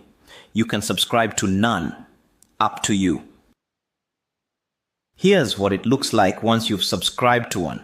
Let me show you the Quantum Growth Coach, the one you can actually talk to, in voice mode while you drive, while you fold laundry, while you walk the dog, while you cook. Voice in, voice out, hands free, or you can type if you'd rather. Either way. Trained on over 1,500 files of my work, knows all 324 plus techniques in the library, knows the 9-level maps, knows the 27 traps, knows the 6 layers, knows the GPS plus I cycle, knows the clarity method. All of it inside the coach. Available to you 24/7 once you're subscribed. 3 a.m. moment of doubt, coach is there. Pre-launch freeze at noon, coach is there. Wednesday afternoon stuck moment, coach is there. And here's what daily usage actually looks like. Watch the exchange. A member types or says out loud in voice mode, "I'm about to send a hard email. My body is freezing. What do I do right now?" Real question. Daily question. The coach pulls from the techniques library, recommends a specific 60-second nervous system reset by name, walks them through it step by step, then helps them draft the email itself if they want. That's daily usage, not big picture diagnosis. Daily, in the moment, an in-pocket co-pilot for whatever the next hard thing is. Same kind of thing for the other two tools. Each one calibrated for its own pillar. Each one a separate subscription if you want it. All right, the techniques library, 324 techniques and growing. You can search by symptom. Type "I freeze" before sending emails. Get the relevant techniques. Type "launch paralysis." Relevant techniques. Type "price raise body freeze." Specific techniques. All right, the monthly rhythm. This is where the cohort piece really shows up. Watch. The 4-day break-free challenge at the start of every month. Then the 4-week GPS plus I deepening cycle that follows it. As a cohort. So you're not climbing alone. You're climbing with everyone else who's in the work that month. And the proof of that rhythm? It's all over the community wall. Let me show you. These, what you're seeing on screen, these are real wins. From real members, anonymized, with permission, recent. Notice the specificity. These aren't "I made 6 figures last month" brag posts. They're not Instagram screenshots. They're not curated for marketing. Look at them. I sat through the body freeze and sent the email. I raised my rate without apologizing for the first time in 11 years. I said no to the client who was draining me. Launched the offer I'd been sitting on for 3 years. Posted at full volume for the first time, Didn't delete it. That's the climb actually happening. One gate at a time, one break released at a time, one small specific victory at a time. These aren't motivational quotes. These are real moments in real lives from real members. This week, last month, last quarter. And there's a specific weekly rhythm I want to mention, Mega Tuesdays. Every Tuesday, the whole community posts about what they're working on that week. That's the difference between climbing alone and climbing with. And last thing in the tour, the cancel button itself. Look at this. Right there, one click, that's it. No retention call, no "are you sure?" guilt trip flow, no 3-step confirmation process, no "please tell us why you're leaving." Survey that requires 15 minutes to escape, no "we'll give you 50% off if you stay." None of that. Click the button, you're out, same day. Cancellation effective immediately. We make leaving as easy as joining, genuinely. Because honestly, if it's not serving you, you shouldn't be paying for it. That's the deal. That's the ethic. Easy in, easy out. No friction either way. All right, so that's the community. The classroom. The techniques library woven through the courses. The monthly challenge plus deepening cycle. The cohort. The Mega Tuesdays rhythm. The 3 AI tools. Strategy OS, Quantum Growth Coach, Voice Coach, Vision Weaver. Accessible as separate subscriptions from inside school, and the one-click cancel button when you've gotten what you needed. That's what you'd be joining, or what you can join free first to check out before you upgrade. Final piece coming. Let me close this thing out properly. All right, we've come a long way together. Most people don't stay to the end of something like this. Most people can't even sit through a 6-minute video anymore. So thank you. Genuinely, thank you. You showed up, you walked the maps, you named your coordinates, you saw the cluster, you watched the AI tools work, you saw the climbing system, you toured the community. That's a real investment of time, real attention, real presence. I take it seriously. And here's what I want you to take from all of it. Listen carefully. Whether you join the community or you don't, whether you upgrade to the paid tier tonight or in 6 months or never, listen to what's already yours. You have the maps, you have your coordinates, you have the gap named, you have the cluster located, you have the 27 traps named, you have the 3 pillars, you have the climbing system, you have clarity, you have GPS plus I, you have 3 questions to ask when fear fires, when the inner critic fires, when a block fires. All of that is yours now, free forever. Use it. All right, 3 audiences listening, 3 different next steps depending on which one you are. If tonight is the first time you've ever heard of me or any of this work, the next step is simple. While the founding window is open, everything we walked through lives at one address, go.miracles4.me/get. And if you just want to look around first, the free tier of the community is at miracles4.me. Both doors are open tonight. That's path 1. If you've read A Happy Pocket Full of Money, and you've been wondering quietly in the back of your mind for years maybe what I've been working on in the years since the book, this is it. The community is the work, refined and integrated and structured. 25 years of refining what the book started. Same 2 doors for you. The free tier to feel the lineage, or the founding page if you already know. The book was chapter 1. The community is the whole system. That's path 2. And if you're already inside the free tier, watching this stream right now, already part of the community, first, welcome again. Glad you're here. You already know what this place feels like. Tonight, the founding window is simply your moment to claim the full version of it. The whole classroom, the cohort, the founding rate locked for as long as you stay. Same address, go.miracles for .me/get. Path 3. And whichever path you're on, listen. Whether you upgrade tonight, whether you upgrade in 6 months, whether you never upgrade at all, the next step is the same. Actually use what was shared today. Sit with your coordinates. Name your trap. Pick your gate. Run week 1 of GPS plus I tonight, this weekend, this month.